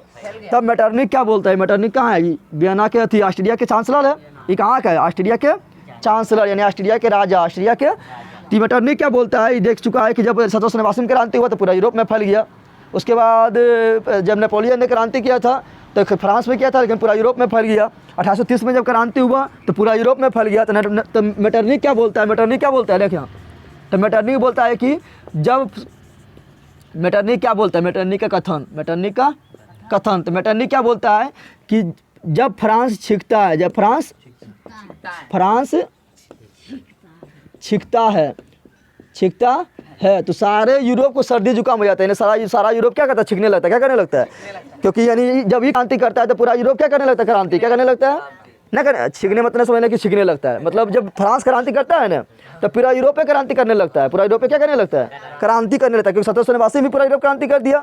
मैं जो नेपोलियन आया था उस समय भी क्रांति कर दिया था। और 1830 में जब यूरोप फ्रांस फिर क्रांति किया तो पूरा यूरोप क्या किया? क्रांति कर दिया। क्या कर दिया? तो मेटरनिक सब देख रहा था बार बार। ये क्या बोला था? ये बोला था जब फ्रांस छिकता है तो पूरा यूरोप को सर्दी जुकाम हो जाता है। पूरा यूरोप को बोला किसने कहा? पूरा यूरोप को सर्दी जुकाम हो जाता है। सर्दी जुकाम हो जाता है। किसने कहा? मेटरनिक। किसने कहा? मेटरनिक। किसने कहा? जब 1830 से क्रांति हुआ तो 410 को भागना पड़ा। 410 को तब को तो फिर राजा आएगा ना, तो जनता क्या किया? अपना सर्वसम्मति से उस समय एक अच्छा राजा था लुई फिलिप। कौन था? तो जनता क्या किया? 410 को भगा दिया। ये भाग गया डर से। कहाँ? इंग्लैंड भाग गया। 1 2 3 हो गया इंग्लैंड। अब 410 के बाद कौन आएगा? Louis Philippe. कौन आएगा? तो 410 में के स्थान पर, किसके स्थान पर? 410 में के स्थान पर जनता अपने मन से किसको बैठाता है? लुई फिलिप को। 410 के स्थान पर किसको बैठाता है? Louis Philippe. क्या बोल रहे हैं? Louis Philippe. तो लुई फिलिप अच्छा शासन कर रहा है, क्योंकि यहाँ इसको जनता बैठाया है ना, जनता बैठाया है। तो ये लुई फिलिप क्या कर रहा है? अच्छा शासन कर रहा है। लेकिन ये शासन करते करते करते तो क्या हुआ, 1848 आता है। क्या हुआ, 1830 से 1848। 1848 में क्या होता है, औद्योगिक क्रांति होता है। क्या होता है, औद्योगिक। और उस समय फ्रांस में क्या होता है, एकाएक बहुत जनसंख्या बढ़ जाता है। क्या होता है, बहुत जनसंख्या, जिसके कारण क्या होता है कि उस समय क्या होने लगता है, तो उसमें भूखमरी। कब, 1848 आ गया। कब आ गया, लुई फिलिप शासन कर रहा है 1830 से कब तक शासन कर रहा है, 1848 तक। कब तक, 1848 में क्या होता है, 1848 से फिर क्रांति होगा। 1848 में क्या होगा, फिर क्रांति होगा। कहाँ पर, यूरोप फ्रांस में। कहाँ पर होगा क्रांति, क्यों होगा, तो क्यों होगा तो यहाँ ध्यान दे बता रहे हैं क्यों। क्योंकि 1848 में क्या होता है, 1848 में क्या होता है, जनसंख्या एकाएक बहुत बढ़ जाता है। जनसंख्या क्या होता है, अब जब जनसंख्या बढ़ेगा तो क्या, गरीबी भी बढ़ेगा। गरीबी नहीं बढ़ेगा, जब गरीबी बढ़ेगा तो भूखमरी भी होगा। भूखमरी नहीं होगा रे, भूखमरी क्या होगा, भूखमरी। जब भूखमरी होगा, गरीबी बढ़ेगा तो क्या होगा, बेरोजगारी भी बढ़ेगा। बेरोजगारी नहीं बढ़ेगा, बेरोजगारी बढ़ेगा, बेरोजगारी बढ़ेगा। तो ये सभी क्या क्या सब थी जनता। 1848 आते आते क्या हुआ, तो वहाँ पर जनसंख्या बहुत बढ़ गया था, ठीक है ना। और लुई फिलिप जो उसको मतलब उसको कैसे उससे निपटना है, उसका बात थी लुई फिलिप मतलब जो कैसे उससे कैसे निपटना है, ये सभी जनसंख्या से, गरीबी से, भुखमरी से, बेरोजगारी से कैसे निपटना है, उसका उपाय करने में वो सक्षम नहीं हो पा रहा था, सक्षम नहीं हो पा रहा। इसके कारण क्या हुआ था, फिर जनता में आक्रोश हो गया। जनता में क्या हो गया, आक्रोश। फिर क्या करता है, विद्रोह। क्या करता है, उसको बोलते हैं 1848 की क्रांति। उसको क्या बोलते हैं, 1848 की क्रांति। क्या बोलते हैं, 1848 की क्रांति। 1848 की क्रांति बोलते हैं। 1848 की क्रांति फिर क्या होता है, यहाँ पर ऑस्ट्रिया में फैल जाता है। ऑस्ट्रिया में भी क्या होता है, जिसके कारण क्या होता है, मेटरनिटी को भी भागना पड़ता है। क्या होता है, मेटरनिटी को भी क्या होता है, भागना पड़ता है। तो 1848 की क्रांति कारण क्या था, जनसंख्या, गरीबी, भूखमरी और बेरोजगारी। क्या था, जनसंख्या, गरीबी, भूखमरी और बेरोजगारी, ठीक है ना। तो 1848 की क्रांति हुआ और क्या हुआ, फिर लुई फिलिप को हटना पड़ा। लुई फिलिप को क्या हुआ, हटना पड़ा। क्या हुआ, फ्रांस से क्या हुआ, हटना पड़ा। क्या हुआ, हटना पड़ा। और फिर आ गया क्या, फिर आ गया जनता शासन। क्या आ गया, जनता का शासन। पहले तुम लोग इतना लिख, उसके बताते हैं, ध्यान दे। तो 1848 की क्रांति क्यों हुआ, जान गए ना। 1848 की क्रांति क्यों हुआ, जान गया ना। क्योंकि 1848 में क्या हुआ था, बहुत सारा जनसंख्या बढ़ गया था, जिसके कारण गरीबी हो गया, जिसके कारण क्या हुआ, भुखमरी होने लगा जनता में, और बेरोजगारी बहुत बढ़ गया। क्या हुआ, अब महंगाई जब ये सब होगा तो क्या होगा, महंगाई भी बढ़ जाएगा। महंगाई नहीं बढ़ेगा, इसके कारण क्या हुआ, इसको निपटाने में लुई फिलिप जो है अति सक्षम नहीं था, सक्षम। जिसके कारण जनता विद्रोह कर दिया। क्या कर दिया, कब किया था, 1848 में। कब किया था, 1800 इसको बोलते हैं 1848 की क्रांति, 1848 की। अब इसका प्रभाव क्या हुआ, इसका प्रभाव 1848 की क्रांति का प्रभाव यानी इसके बाद क्या हुआ। इसके बाद यहाँ ध्यान दे, पहले क्या था, सब बेरोजगार हो गया था, बेरोजगार हो गया था ना। तो इसको रोजगार देंगे तो प्रभाव में क्या हुआ, तो रोजगार की गारंटी, रोजगार की। जब विद्रोह हो गया था तो उसका प्रभाव क्या पड़ा, तो उसका प्रभाव क्या पड़ा कि एक नियम बनाया गया जिसमें क्या कहा था कि रोजगार की गारंटी देंगे। रोजगार की यानी अब सबको रोजगार मिले, ऐसा गारंटी लिया। क्या लिया, रोजगार की गारंटी। रोजगार की, और रोजगार कैसे देगा, रोजगार देगा कैसे, तो नया नया कारखाना लगाना पड़ेगा। तो फिर इसका प्रभाव क्या हुआ, तो क्या हुआ, तो नया नया कर और कारखाना लगाया। क्या लगाया, फैक्ट्री लगाया। क्या लगाया, तो नया नया कर कारखाना लगाया। नया नया कर कारखाना लगाया, नया नया कर कारखाना। तो ये हो गया 1848 क्रांति के कारण, और ये हो गया प्रभाव। कहाँ हुआ, फ्रांस में। कहाँ पर हुआ, तो फ्रांस में। अभी तुम लोग कितना चीज़ पढ़ चुका है, फ्रांस में कितना चीज़ पढ़ा अभी तुम लोग। फ्रांस में क्या क्या पढ़ा, 1789 क्रांति हुआ, पढ़ा था। 1789 की क्रांति हुआ, और उसमें क्या, लुई सोरमा को फांसी पर चढ़ा दिया। जब बंदर, यहाँ ध्यान देना। उसके बाद फिर क्या पढ़ा था, नेपोलियन आया था। नेपोलियन फिर क्या कहते हैं, फ्रांस के जनता को के दिल जीता था, लेकिन फिर बाद में जो क्या हुआ, नेपोलियन को भी मतलब जनता उसको मतलब भी मानने से इनकार कर दिया। फिर क्या हुआ, 4 देश आक्रमण करके नेपोलियन को हरा दिया था। पढ़ा था ना। फिर पढ़ा था क्या, फिर पढ़ा था 1815 में क्या पढ़ा था, वियना। क्या पढ़ा था, वियना सम्मेलन हुआ था। वियना सम्मेलन हुआ था, ये पढ़ा था ना। फिर क्या पढ़ा था, फिर 1830 में क्रांति होता है। 1830 में क्या होता है, नेपोलियन कब से कब तक रहा था, ये कब तक रहा, 1799 से लेके 1815 तक, 1815 तक नहीं रहा था। फिर 1830 में क्या हुआ, क्रांति। क्या हुआ, 1830 में क्या हुआ, क्रांति हुआ। 4 से 10 हुआ, क्या किया गया, 4 से 10 को क्या किया, गद्दी छोड़ कर भगा दिया। क्या किया, क्योंकि बर्मा शासक था। फिर क्या पढ़े थे, 1848 की क्रांति। 1848 की क्रांति, इसमें क्या हुआ, इसमें लुई फिलिप जो है जनता के समस्या सुलझाने में सक्षम नहीं हो पाया। जैसे कारण क्या हुआ, लुई फिलिप के खिलाफ क्या हुआ, आंदोलन क्या हुआ, ये सब किसने पढ़े, फ्रांस में। कहाँ पढ़े, फ्रांस में। अब देखते हैं कि इटली और जर्मनी भी का एकीकरण कैसे हुआ। इटली का एकीकरण, इटली 7 भाग में टूटा था, तो 7 को मिलाकर एक इटली बनाया, तो कैसे बना।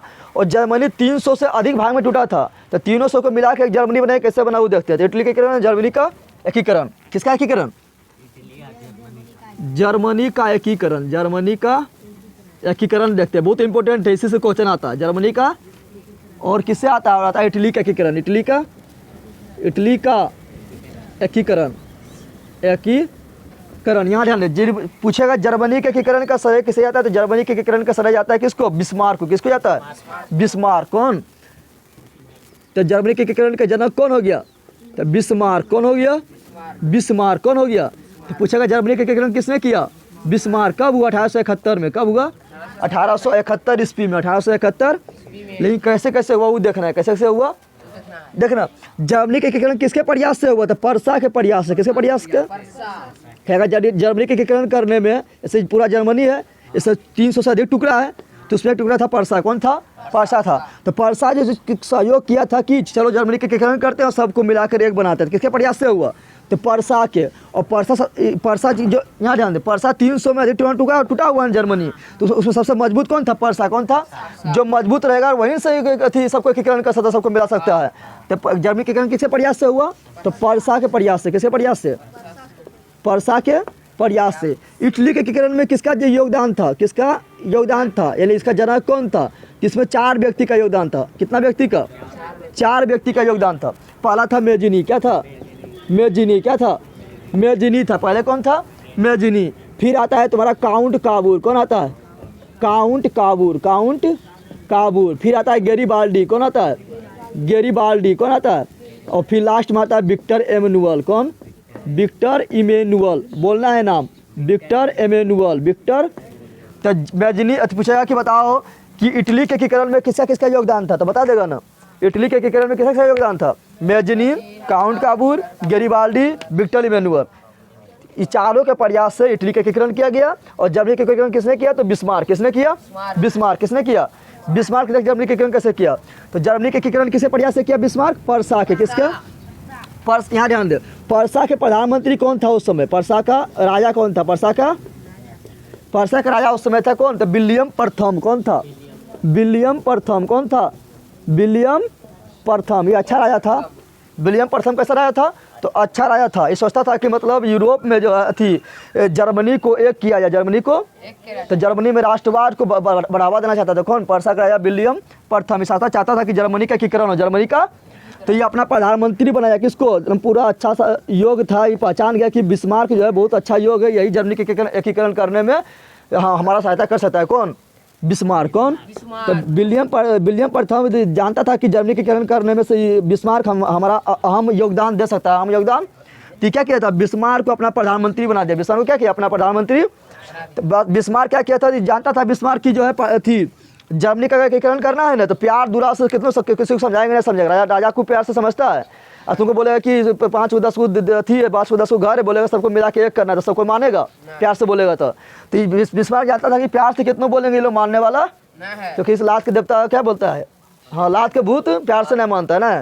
तो बिस्मार्क जानता था। कौन जानता था, बिस्मार्क। कौन जानता था, तो बिस्मार्क क्या क्या था, बिस्मार्क जर्मनी के एकीकरण करने के लिए क्या अपनाया था, तो रक्त एवं रोग की नीति, रक्त एवं लोक की नीति, रक्त एवं, बहुत ध्यान दे, सब क्वेश्चन बहुत बार पूछा गया है। रक्त एवं लोक की नीति समझ रहा है कि उसको बोलो, उसको अगर नहीं मानता है तो मतलब हम लोहा की तरह कठोर सजा दो, उससे भी नहीं मानता तो रक्त बहा दो, मार दो, क्या कर दो, खत्म कर दो। यानी प्यार के भाषा नहीं बोलता था, क्या बोलता था, तलवार के बल पर जर्मनी के एकीकरण करना चाहता था। रक्त एवं लोक की नीति कौन अपनाया, बिस्मार्क। कौन अपनाया था, बिस्मार्क। कौन अपनाया था, और बिस्मार्क जो है जर्मनी के एकीकरण करने के लिए 3 युद्ध लड़ा। कितना युद्ध लड़ा, 3 युद्ध। कितना, तो बिस्मार्क कितना युद्ध लड़ा, 3 युद्ध। कितना युद्ध लड़ा, 3 युद्ध लड़ा। कितना युद्ध, 3 युद्ध। पहला युद्ध लड़ा डेनमार्क से, किससे लड़ा, और बिस्मार्क कैसे लड़ा था, बिस्मार्क तो दिमाग कूटनीतिक था। क्या था, कूटनीति में तो समझता है तुम लोग, कूटनीति मतलब होता है कि अपना देश को आजाद कराने के लिए, अपना देश को अपना देश को पूरा मजबूत बनाने के लिए दूसरा देश के साथ जो संधि करता है उसको बोलते हैं कूटनीति। क्या बोलता है, दिमाग कूटनीति मतलब अपना देश को आगे बढ़ाने के लिए, भविष्य में सोच लेना कि अपना देश को कैसे आगे बढ़ाएंगे, तो दूसरा देश के साथ क्या संधि करता है, क्या बात करता है, उसको बोलते हैं कूटनीति। क्या बोलते हैं? तो बिस्मार्क बहुत बड़ा कूटनीतिक था। क्या था? बहुत बड़ा कूटनीतिक था। तो ये पहला युद्ध लड़ा डेनमार्क से। किससे लड़ा? तो पूछा जर्मनी के एकीकरण करने में कितना युद्ध लड़ा गया? 3 युद्ध। पहला युद्ध किससे लड़ा गया? डेनमार्क से। किससे लड़ा गया? दूसरा युद्ध किससे लड़ा गया? नीचे मिटा दें। अब बहुत इंपॉर्टेंट चालू हो गया, हम ध्यान से पढ़ना है। यहाँ से हम क्वेश्चन आता है, पूछा बताओ कि जर्मनी के एकीकरण करने में बिस्मार्क का योगदान क्या था? डायरेक्ट 6 नंबर क्या आता है? समझ रहा है ना? देख लेना, पिछला बार बहुत बारी आ चुका है, तो आराम से यहाँ ध्यान दे। तो जर्मनी के एकीकरण करने के लिए बिस्मार्क कितना युद्ध लड़ा? 3 युद्ध। पहला युद्ध किससे लड़ा? डेनमार्क से। फिर किससे लड़ा? ऑस्ट्रिया से। किससे लड़ा? ऑस्ट्रेलिया नहीं रहेगा, ऑस्ट्रिया, वही जिसका शासक कौन था? मेटरनिक। कौन था? फिर लड़ा किससे? तो फिर लड़ा फ्रांस से। किससे लड़ा? अच्छा, ये तीनों से युद्ध क्यों लड़ा? क्योंकि डेनमार्क भी कुछ कब्जा कर लिया था जर्मनी का कुछ क्षेत्र हटिएले था। कौन? डेनमार्क। कौन था? डेनमार्क से लड़ना पड़ेगा। ऑस्ट्रिया भी क्या किया था? तो जर्मनी के कुछ भाग को हथिया लिया था, तो इससे भी युद्ध लड़ना पड़ेगा याद कराने के लिए। और फ्रांस भी क्या किया था? फ्रांस भी जर्मनी के कुछ भाग को हथियाया हुआ था, तो फ्रांस से भी लड़ना पड़ेगा। तो 3 युद्ध लड़ता है। कौन लड़ता है? 3 युद्ध। बिस्मार्क। और देख कितना अच्छा से दिमाग लगा कि युद्ध लड़ता है।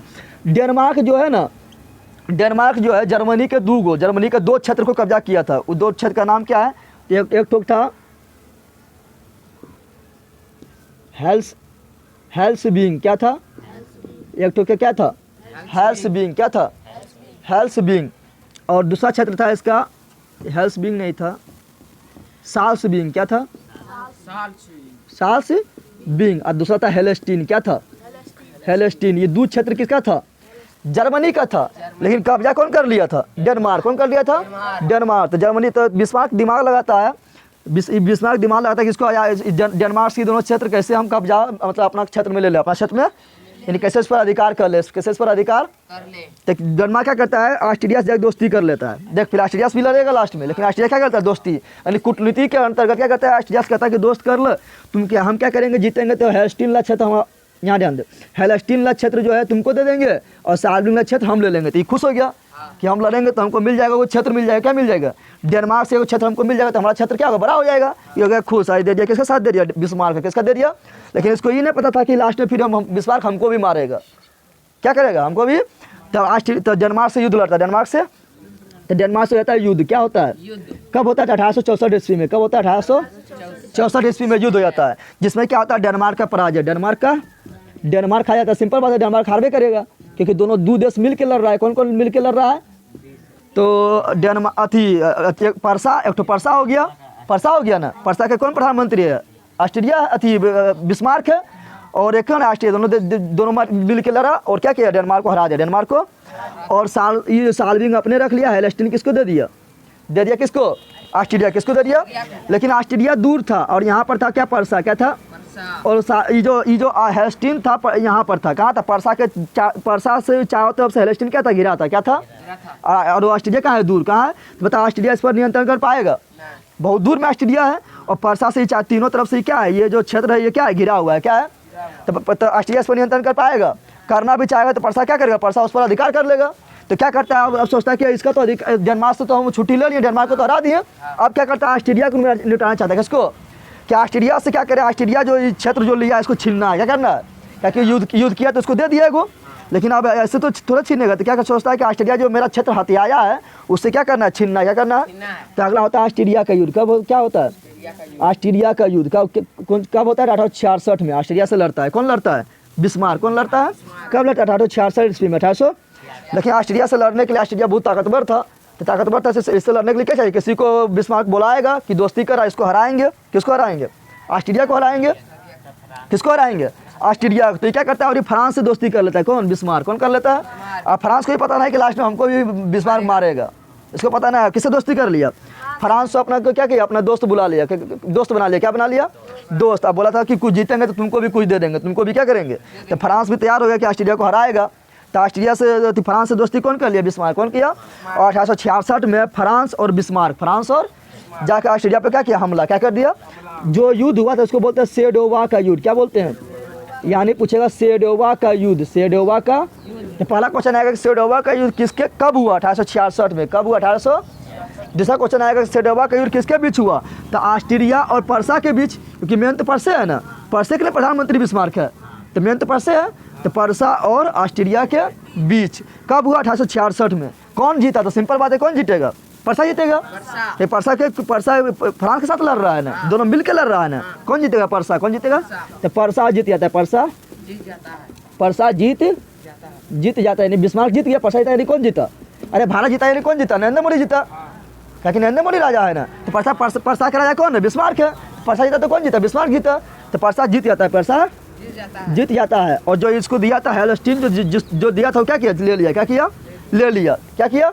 अब फ्रांस को खतरा होने लगता है, क्योंकि फ्रांस भी है ना उसका थी, पहले फ्रांस को भी क्या किया था, जर्मनी से नीचे वाला भाग, दक्षिण वाला भाग क्या कौन कब्जा कर ले है, फ्रांस, कौन कब्जा कर ले है, फ्रांस। तो अब दिमाग लगाया था कि अब इसी को निपटाते हैं, ये दो तो निपटा दिए, अब किसको निपटाते हैं, फ्रांस को, किसको निपटाते हैं, तो क्या करेगा, जर्मनी अब तो मजबूत हो गया, क्योंकि ये भी युद्ध जीत गया, ये भी युद्ध जीत गया, तो उसके पास आर्थिक संपत्ति बहुत आ गया, और अपना सेना को मजबूत किया, अपना सेना को क्या किया, मजबूत। और 1870 में किससे युद्ध कर देता है, 1870 में युद्ध कर देता है फ्रांस के खिलाफ। किससे युद्ध करता है, कैसे युद्ध किया था, देखिए यहाँ पे जाग नहीं लड़ जाएगा कि हम तुमसे लड़ने आएंगे, कोई तो कारण खोजता है ना, तुम लोग भी देखता है गाँव पुलिस में युद्ध होता है, कारण खोजता है।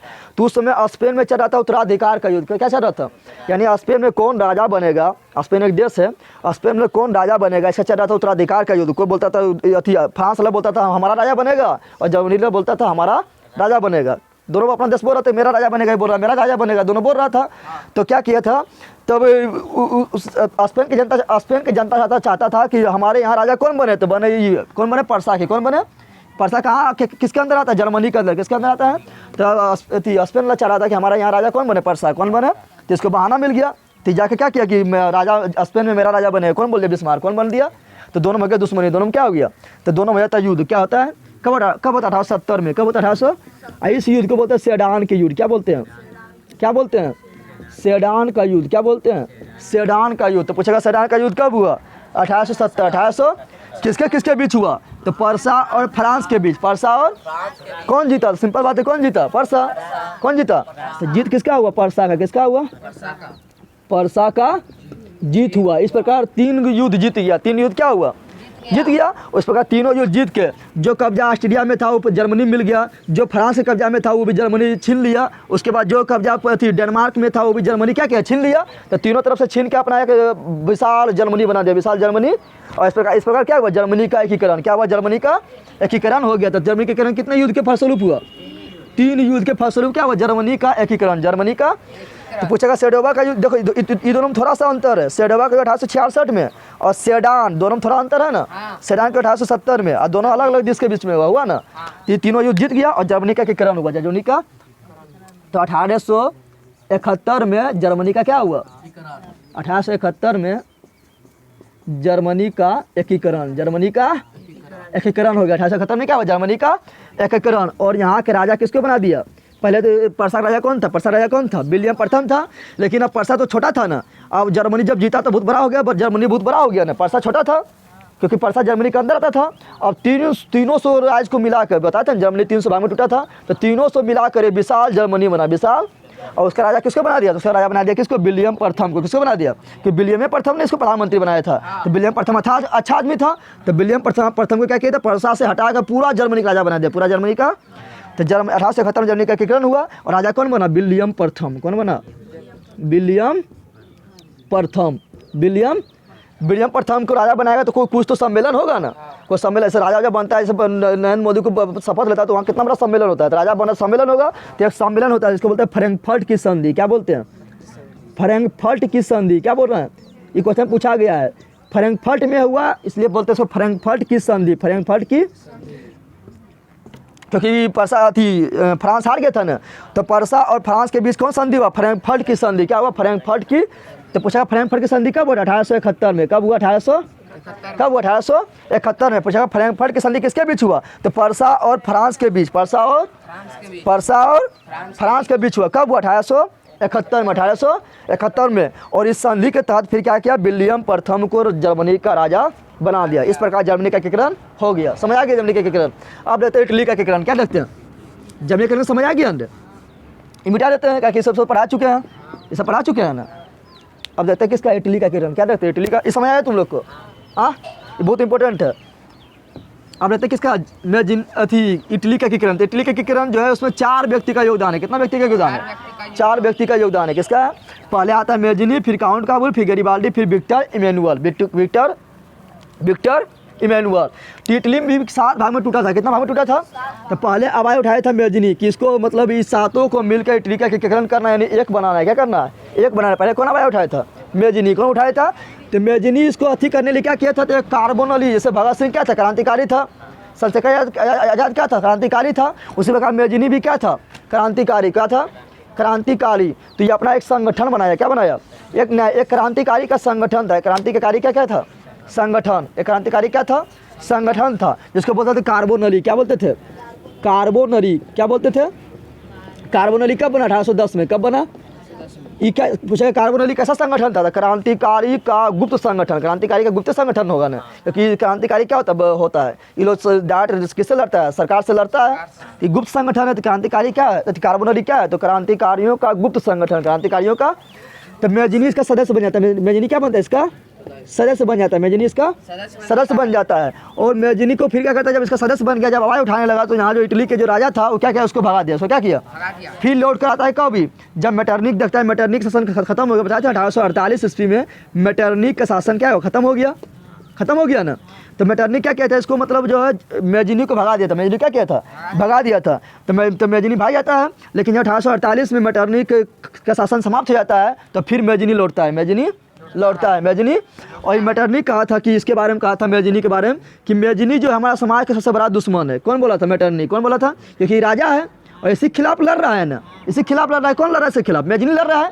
तो मेटरनिक बोला कि ये जो मेजिनी जो है ना, हमारे समाज का सबसे बड़ा दुश्मन है। पूछेगा किसने कहा कि हमारे समाज का सबसे बड़ा दुश्मन है? मेटरनिक। किसको कहा? तो मेजिनी। किसको कहा? फिर मेजिनी लौटता है कब?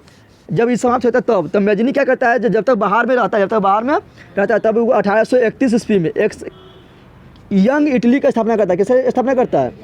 यंग इटली की स्थापना करता है। कब करता है?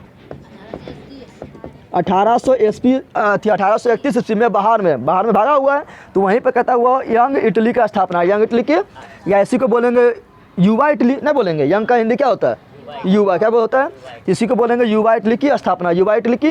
तो पूछेगा यंग इटली की स्थापना किसने किया? मेजिनी। युवा इटली का स्थापना किसने किया? मेजिनी। कब किया? 1831 ईस्वी में। इटली तो छोटा भाग है, और इटली और यूरोप का एक महाद्वीप है। क्या है? महाद्वीप है। क्या है? कि सोचा था कि पूरा यूरोप में हम क्रांतिकारी फैला दे, क्रांतिकारी विचारधारा फैला दे। इसके लिए फिर 1834 में यंग यूरोप की स्थापना किया। कि किसे स्थापना किया? यंग यूरोप की स्थापना। यंग यूरोप की स्थापना। यंग यूरोप की, यूरोप क्या है? एक महाद्वीप है ना। तो पूछा कि यंग यूरोप की स्थापना किसने किया? मेजिनी। किसने किया? कब किया? 1834। किसने किया? मेजिनी। किसने किया? और फिर एक संगठन का स्थापना और करता है 1851 में। ठीक है ना। उसका नाम है फ्रेंडली इटली। क्या नाम है? Friendly Italy. यानी इटली के लोग क्या है, आपस में फ्रेंड के रूप में रहो। क्या हो? तो ये फ्रेंडली इटली किसका स्थापना? फ्रेंडली इटली का स्थापना किसने किया? मेजिनी। किसने किया? मेजिनी। तो मेजिनी के बारे में इतना जान गया ना। तो मेजिनी कार्बोनली का सदस्य बना। कार्बोनली क्या था? गुप्त संगठन था, क्रांतिकारियों का गुप्त संगठन था, जिसके कारण उसको भगा दिया यूरोप से। कौन भगा दिया? मेटरनिक भगा दिया। जब मेटरनिक का पतन हुआ 1848 ईस्वी में, तो फिर जब भी बाहर में था तो 1841 में यंग इटली का स्थापना किया। 1834 में यंग यूरोप का स्थापना किया। फिर जब मेटरनिक का पतन हुआ तो 1851 में मेजिनी कहाँ आया? यूरोप इटली आया और फ्रेंडली इटली का स्थापना किया। फ्रेंडली इटली का। लेकिन ये जो है मेजिनी जो है, मतलब यूरोप के इटली में योगदान दिया था एकीकरण करने में, लेकिन ये पूरा सफल नहीं हो पाया। पूरा सफल। तो फिर आता है कौन? काउंट काबुल। कौन आता है? काउंट काबुल। कौन आता है? और गैरिबाल्डी। 2 लोग आता है साथ में। 2 लोग आता है साथ में। जैसे पर्सा के सहायता से जर्मनी का एकीकरण हुआ ना, उसी प्रकार ये काउंट काबुल देखता है कि मतलब जो है प्यार, ये भी जो है मतलब इटली का एकीकरण जो है प्यार व्यार से न होने वाला है। इसके लिए क्या करना पड़ेगा? इसके लिए सैनिक सहायता लेना पड़ेगा। क्या करना पड़ेगा? तो सैनिक किसके पास रहता है? राजा के पास रहता है। सैनिक किसके पास रहता है? राजा के पास। तो जिस प्रकार यहाँ पर पर्सा यहाँ पर योगदान दिया था जर्मनी के एकीकरण में, उसी प्रकार यहाँ पर इटली 7 भाग में बटा हुआ था। कहाँ लिख दो? देखें यहाँ पर इटली कितना भाग में बटा हुआ था? 7 भाग में। ऐसे इस तरह था, इस तरह एक इधर था, एक इधर था, एक इधर था। इटली कितना भाग में होता है? 7 भाग में। कितना भाग में बटा था? तो यहाँ पर एक राज था जिसका नाम था साल्डिनिया। क्या था? साल्डिनिया क्या था? साल्डिनिया क्या था? साल्डिनिया पिडमाउंट क्या था? साल्डिनिया पिडमाउंट, साल्डिनिया पिडमाउंट, साल्डिनिया साल्डिनिया पिडमाउंट कौन था? और ई भाग में था एक, यहाँ पर एक राज था एक राज था, इसका नाम था लोमबार्डी क्या था? यहाँ पर जो था उसका नाम क्या था? लोमबार्डी क्या था? और यहाँ पर जो था उसका नाम था वेनेसिया क्या था? वेनेसिया क्या था? तो लोमबार्डी और वेनेसिया पर अधिकार था ऑस्ट्रिया से। किसका अधिकार था? ऑस्ट्रिया का। किसका अधिकार था? ऑस्ट्रिया के दो अधिकार था ना ऑस्ट्रिया के। तो कौन हराया था? बिस्मार्क हराया था। इधर भी लड़ेगा तो इधर भी ऑस्ट्रिया से लड़ना पड़ेगा, क्योंकि ऑस्ट्रिया का इधर भी अधिकार कर ले। किस पर अधिकार कर ले? तो यहाँ एक क्षेत्र है लोमबार्डी, क्या है? लोमबार्डी, लोमबार्डी। और यहाँ पर एक क्षेत्र वेनेसिया, कौन है? वेनेसिया। ये दोनों पर अधिकार किसका? ऑस्ट्रिया का। किसका है? ऑस्ट्रिया का अधिकार है। किसका अधिकार है? ऑस्ट्रेलिया ने कहा ऑस्ट्रिया, क्या बोल रहे हैं? और बीच वाला जो भाग है ना, यहाँ जो बीच वाला भाग है वहाँ पर है रोम। इटली का यानी कहाँ है? रोम। कहाँ है? रोम में शासन है पोप का। किसका शासन है? पोप, समझ रहा है ना? पोप मतलब पादरी। पादरी यानी जो चर्च में रहता है, चर्च में जैसे चर्च का जो पुजारी होता है ना उसको बोलते हैं पोप। क्या बोलते हैं? तो यहाँ पर बीच में किसका शासन है? पोप का। किसका शासन है? पोप का शासन है। किसका है? और पोप पर अधिकार किसका है? तो यहाँ पर था फ्रांस का अधिकार। किसका अधिकार था? फ्रांस का अधिकार। किसका अधिकार था? फ्रांस का अधिकार था। किसका अधिकार था? और नीचे जो क्षेत्र है उसको बोलते हैं सिसिली और नेपल्स। क्या बोलते हैं? सिसिली और नेपल्स। सिसिली और इस पर अधिकार किसका था? इस पर अधिकार था स्पेन का। किसका अधिकार था? स्पेन का। तो इस तीनों से आज़ाद कराना है। किसको आज़ाद कराना है? इटली का आज़ाद कराना है। तो काउंट काबुल क्या करता है? सिड, जहाँ ध्यान दो, बताया था अभी कौन सी ऊपरी भाग में इधर जो था, इधर साइड में जो था वो था क्या था? उसका उस राज्य का नाम था साल्डिनिया पिडमाउंट। क्या था? साल्डिनिया पिडमाउंट। बोलना है, नाम थोड़ा टेढ़ा है। साल्डिनिया पिडमाउंट, साल्डिनिया पिडमाउंट था। तो जिस प्रकार यहाँ पर जर्मनी के एकीकरण में सहायता करने यहाँ ध्यान दे, जिस प्रकार जर्मनी के एकीकरण में कौन सहायता किया? पर्सा। कौन सहायता किया? उसी प्रकार इटली के एकीकरण में कौन सहायता करेगा? साल्डिनिया पिडमाउंट। कौन सहायता करेगा? जिस प्रकार जर्मनी के एकीकरण में सहायता किया था पर्सा, उसी प्रकार इटली के एकीकरण में कौन सहायता करेगा? साल्डिनिया पिडमाउंट। कौन करेगा? साल्डिनिया पिडमाउंट। कौन करेगा?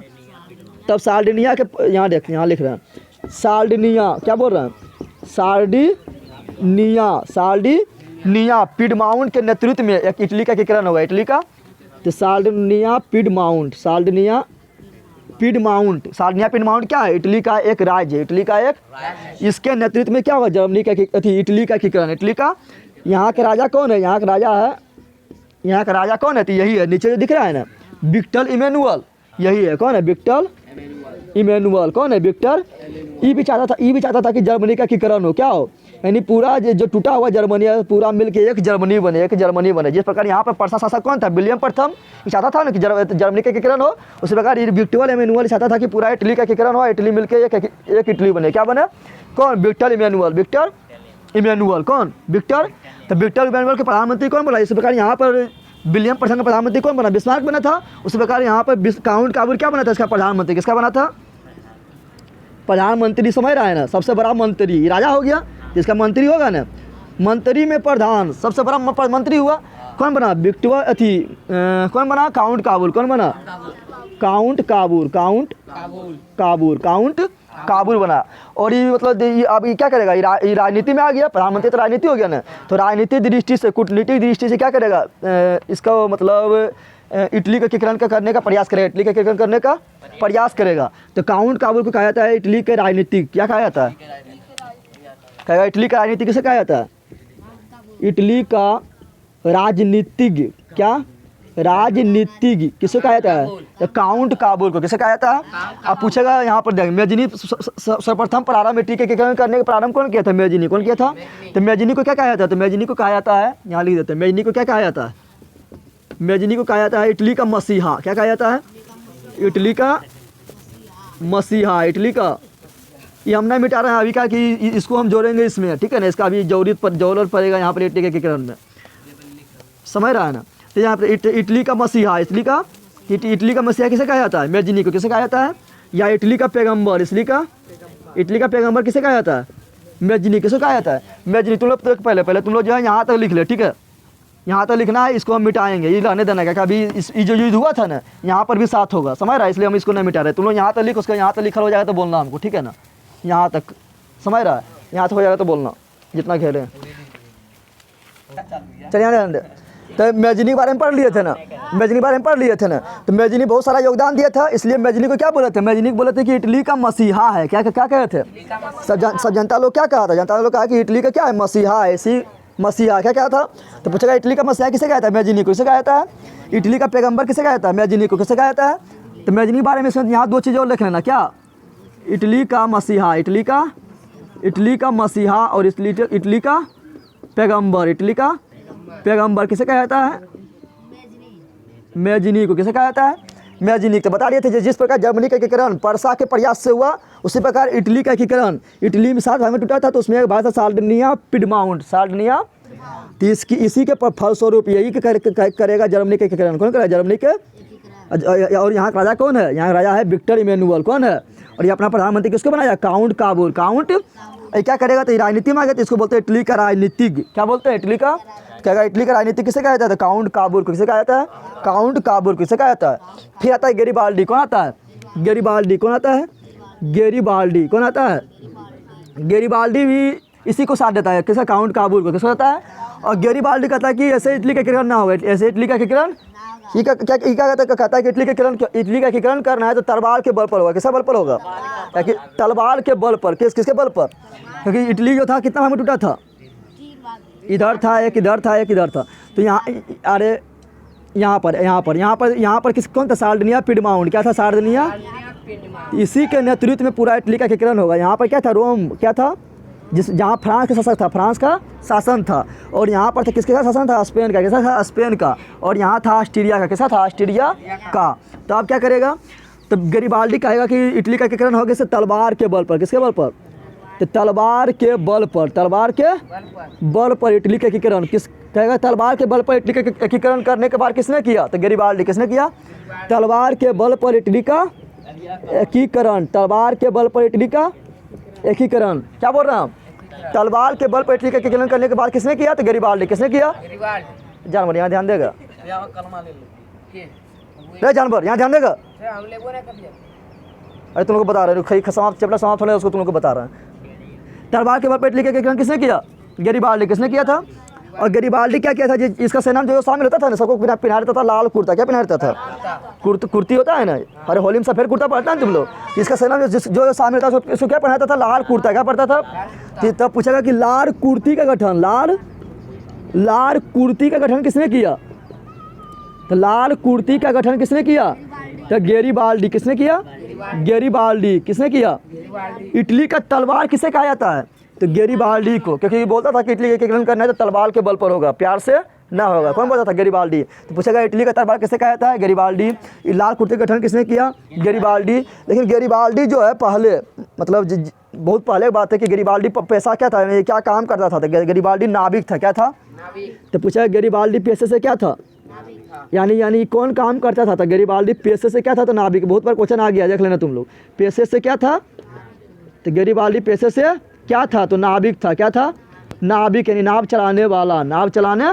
तब गैरीबाल्डी पैसे से क्या था, नाविक। क्या था, नाविक। गैरीबाल्डी क्या करता है, इटली को बताया था, इटली के मध्य वाला भाग, मध्य वाला 3 राज्य है। कौन है, एक पी, एक एम, एक टी। पी से है पारमा। क्या है, पारमा। एम से मेडोना, और टी से टोस्किन। ये तीनों पर अधिकार है फ्रांस है। किसका अधिकार है, लेकिन क्या करेगा, तीनों को आज़ाद करवा देगा। कौन आज़ाद करवा देगा, गैरीबाल्डी। कौन आज़ाद करवा देगा, गैरीबाल्डी आज़ाद करवा देगा। अपना सेना के मदद से, जो लाल कुर्ते में शामिल हुआ ना सेना, लाल कुर्ता पहन के, क्या करेगा, उसके मदद से क्या करेगा, ये तीनों का आज़ाद करवा देगा। PMT, पी से पारमा, एम से मेडोना, टी से टोस्किन, टी से, ये तीनों को आज़ाद करवा देगा। कौन, गैरीबाल्डी। कौन करा देगा, गैरीबाल्डी। कौन करा देगा। फिर भी जो है, फिर भी क्या हुआ था, फिर भी अभी इटली का एकीकरण ना हुआ, इटली का एकीकरण नहीं, क्योंकि अभी ऊपर में जो था ऑस्ट्रिया शासन था, यहाँ पर ऑस्ट्रिया शासन था, और यहाँ पर क्या था, किसका था, स्पेन का था। और थोड़ा सा बीच में, थोड़ा सा तीनों को तैयार करा दिया था ना, PMT, पारमा, मेडोना, टोस्किन का याद तो करवा दिया था, लेकिन बीच में एक था रोम। क्या था, और रोम पर किसका शासन था, रोम पर था फ्रांस का शासन। किसका था शासन था, फ्रांस का। किसका शासन था, तो इसको भी आज़ाद करवाना है। यहाँ पर फ्रांस का शासन है, इसको भी आज़ाद करवाना है। यहाँ स्पेन का, इसको भी आज़ाद करवाना है ना। तो क्या करेगा, यहाँ ध्यान दे, तो इसका यहाँ ध्यान दे, गैरीबाल्डी जो यहाँ पे जो स्पेन का शासन है, किसका शासन है, स्पेन का। तो इसको भी गैरीबाल्डी क्या करता है, दक्षिण वाला जो है उसको भी आज़ाद करवा देता है। अरे नहीं बताए थे, यहाँ पर किसका, ऑस्ट्रिया का, यहाँ फ्रांस का, यहाँ पर स्पेन का। तो गैरिबाल्डी क्या करता है, दक्षिण में जो स्पेन का शासन है उसको क्या करता है, आज़ाद करवा देता है, आज़ाद करवा देता है। तो विक्टर इमैनुअल खुश हो जाता है, राजा है, ये बोलता है कि तुम बन जाओ दक्षिण का राजा। कौन बन जाओ, दक्षिण का राजा। किसको बोलता है, गैरिबाल्डी किसको बोलता है। लेकिन गैरिबाल्डी मना कर देता है, कहता है कि नहीं हम जरूरी नहीं, हम क्या है देशभक्त थे, क्या है देशभक्त थे, ये देशभक्त है ना, एक देशभक्त है, हम राजा बनना पसंद नहीं करेंगे। तो क्या है, एक देशभक्त था। कौन था, गैरिबाल्डी।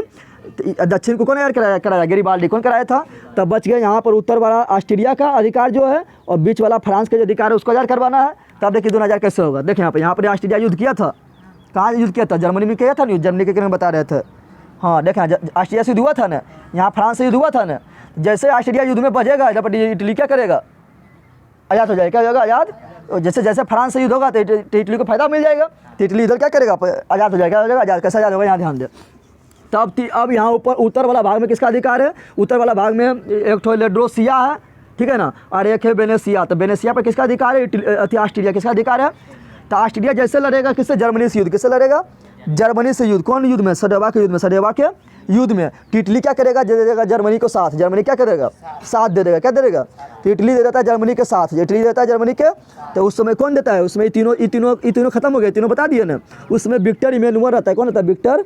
ये क्या करता है, ये कूटनीतिक के अंतर्गत क्या करता है, देता है जर्मनी के साथ दे, जर्मनी के। और जर्मनी से क्या करता है, ऑस्ट्रिया हार जाता है। तो इधर जो वेनेसिया वाला क्षेत्र है, ये क्या करता है, इटली क्या करता है, ऑस्ट्रिया से छीन लेता है, ऑस्ट्रिया से, क्योंकि हार गया था ना। ये क्या हुआ, हार गया था, कब हारा था, जर्मनी इसको हरा दिया था। जर्मनी के साथ कौन दिया, इटली दिया। तो क्या करता है, तो ये भी क्या करता है, ऑस्ट्रिया जब हार गया तो इससे क्या लेता है, वेनेसिया क्षेत्र ले लेता है, वेनेसिया वाला क्षेत्र ले लेता है। जब जर्मनी फिर लड़ता है किससे, फ्रांस से। किससे लड़ता है, फ्रांस से। तो फ्रांस का अधिकार कहाँ था, बीच में, कहाँ था, बीच में। और फ्रांस का सेना सेना कहाँ था, रोम में। कहाँ था, रोम में। जैसे फ्रांस लड़ता है जर्मनी से, फ्रांस लड़ता है जर्मनी से लड़ता है, तो फ्रांस को सेना चाहिए, जर्मनी से लड़ने के लिए क्या चाहिए, सेना चाहिए।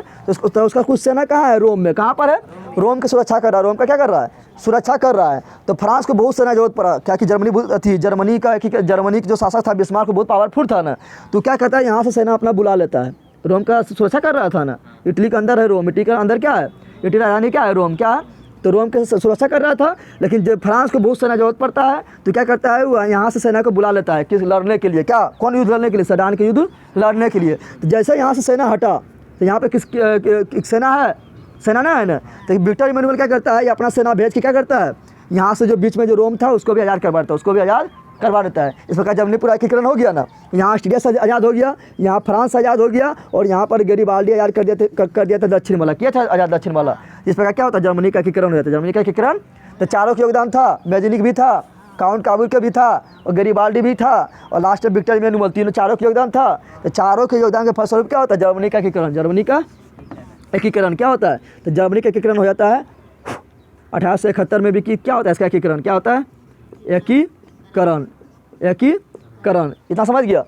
और थी राजा कौन बन जाता है, राजा बनता है कौन, तो विक्टर इमैनुअल। कौन बनेगा, विक्टर इमैनुअल। राजा पूरा जर्मनी कौन बन जाता है, विक्टर इमैनुअल। कौन बन जाता है, विक्टर इमैनुअल। कौन बन जाता है, विक्टर इमैनुअल।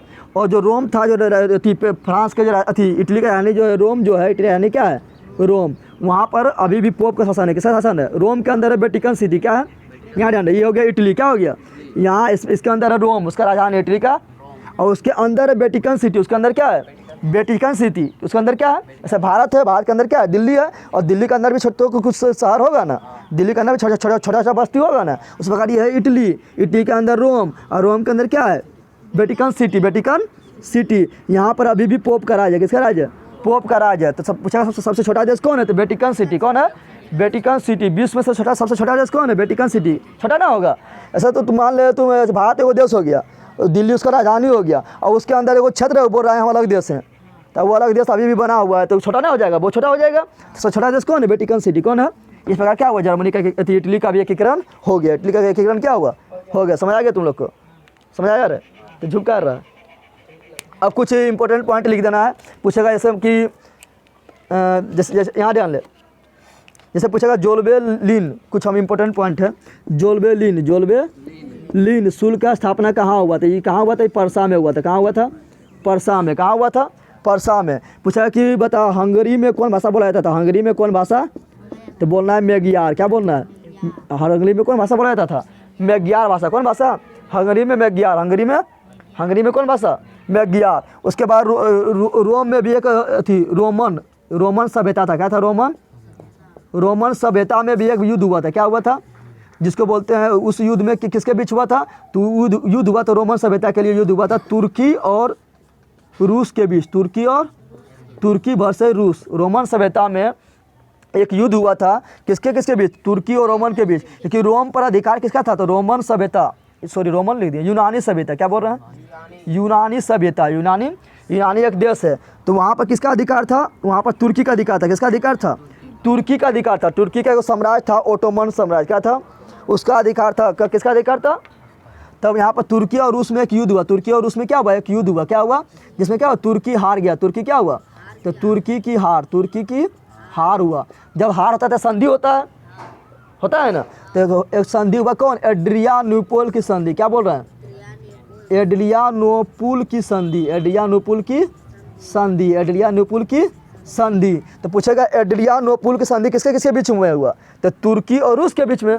तुर्की और पूछेगा एड्रियानोपल के संधि जो हुआ था उसमें कौन जीता? तो रूस जीता। कौन जीता? रूस जीता। कौन जीता? रूस जीता। और यूनान भी क्या हुआ? आज़ाद हो गया। क्या हो गया? तुर्की के चंगुल से क्या हुआ? आज़ाद हो गया। क्या हुआ? तुर्की के चंगुल से आज़ाद हो गया। ठीक है, जितना भी इंपॉर्टेंट पॉइंट था इस किताब में, मतलब फर्स्ट चैप्टर में सब बता दिया। ठीक है, तो वैसे लिखना पता है। पहले ये लिखना है। इधर लिखते हुए कहाँ जाना है? नहीं, पहले तो अभी ये लिखना तुम लोग को बाकी है ना, ये लिखना बाकी है ना। तो ये लिखना है, फिर यहाँ पर ये लिखना है। ठीक है, उसका ये लिखना है। उसके बाद क्या लिखना है? ये वाला लिखना है। फिर लास्ट में जो है ये दो पॉइंट जो है ना, उसका ये लिख लेना है। उसके बाद यहाँ लिखना है। चल जल्दी लिख। कल हम पूछेंगे सर क्वेश्चन आंसर कल। ठीक है ना।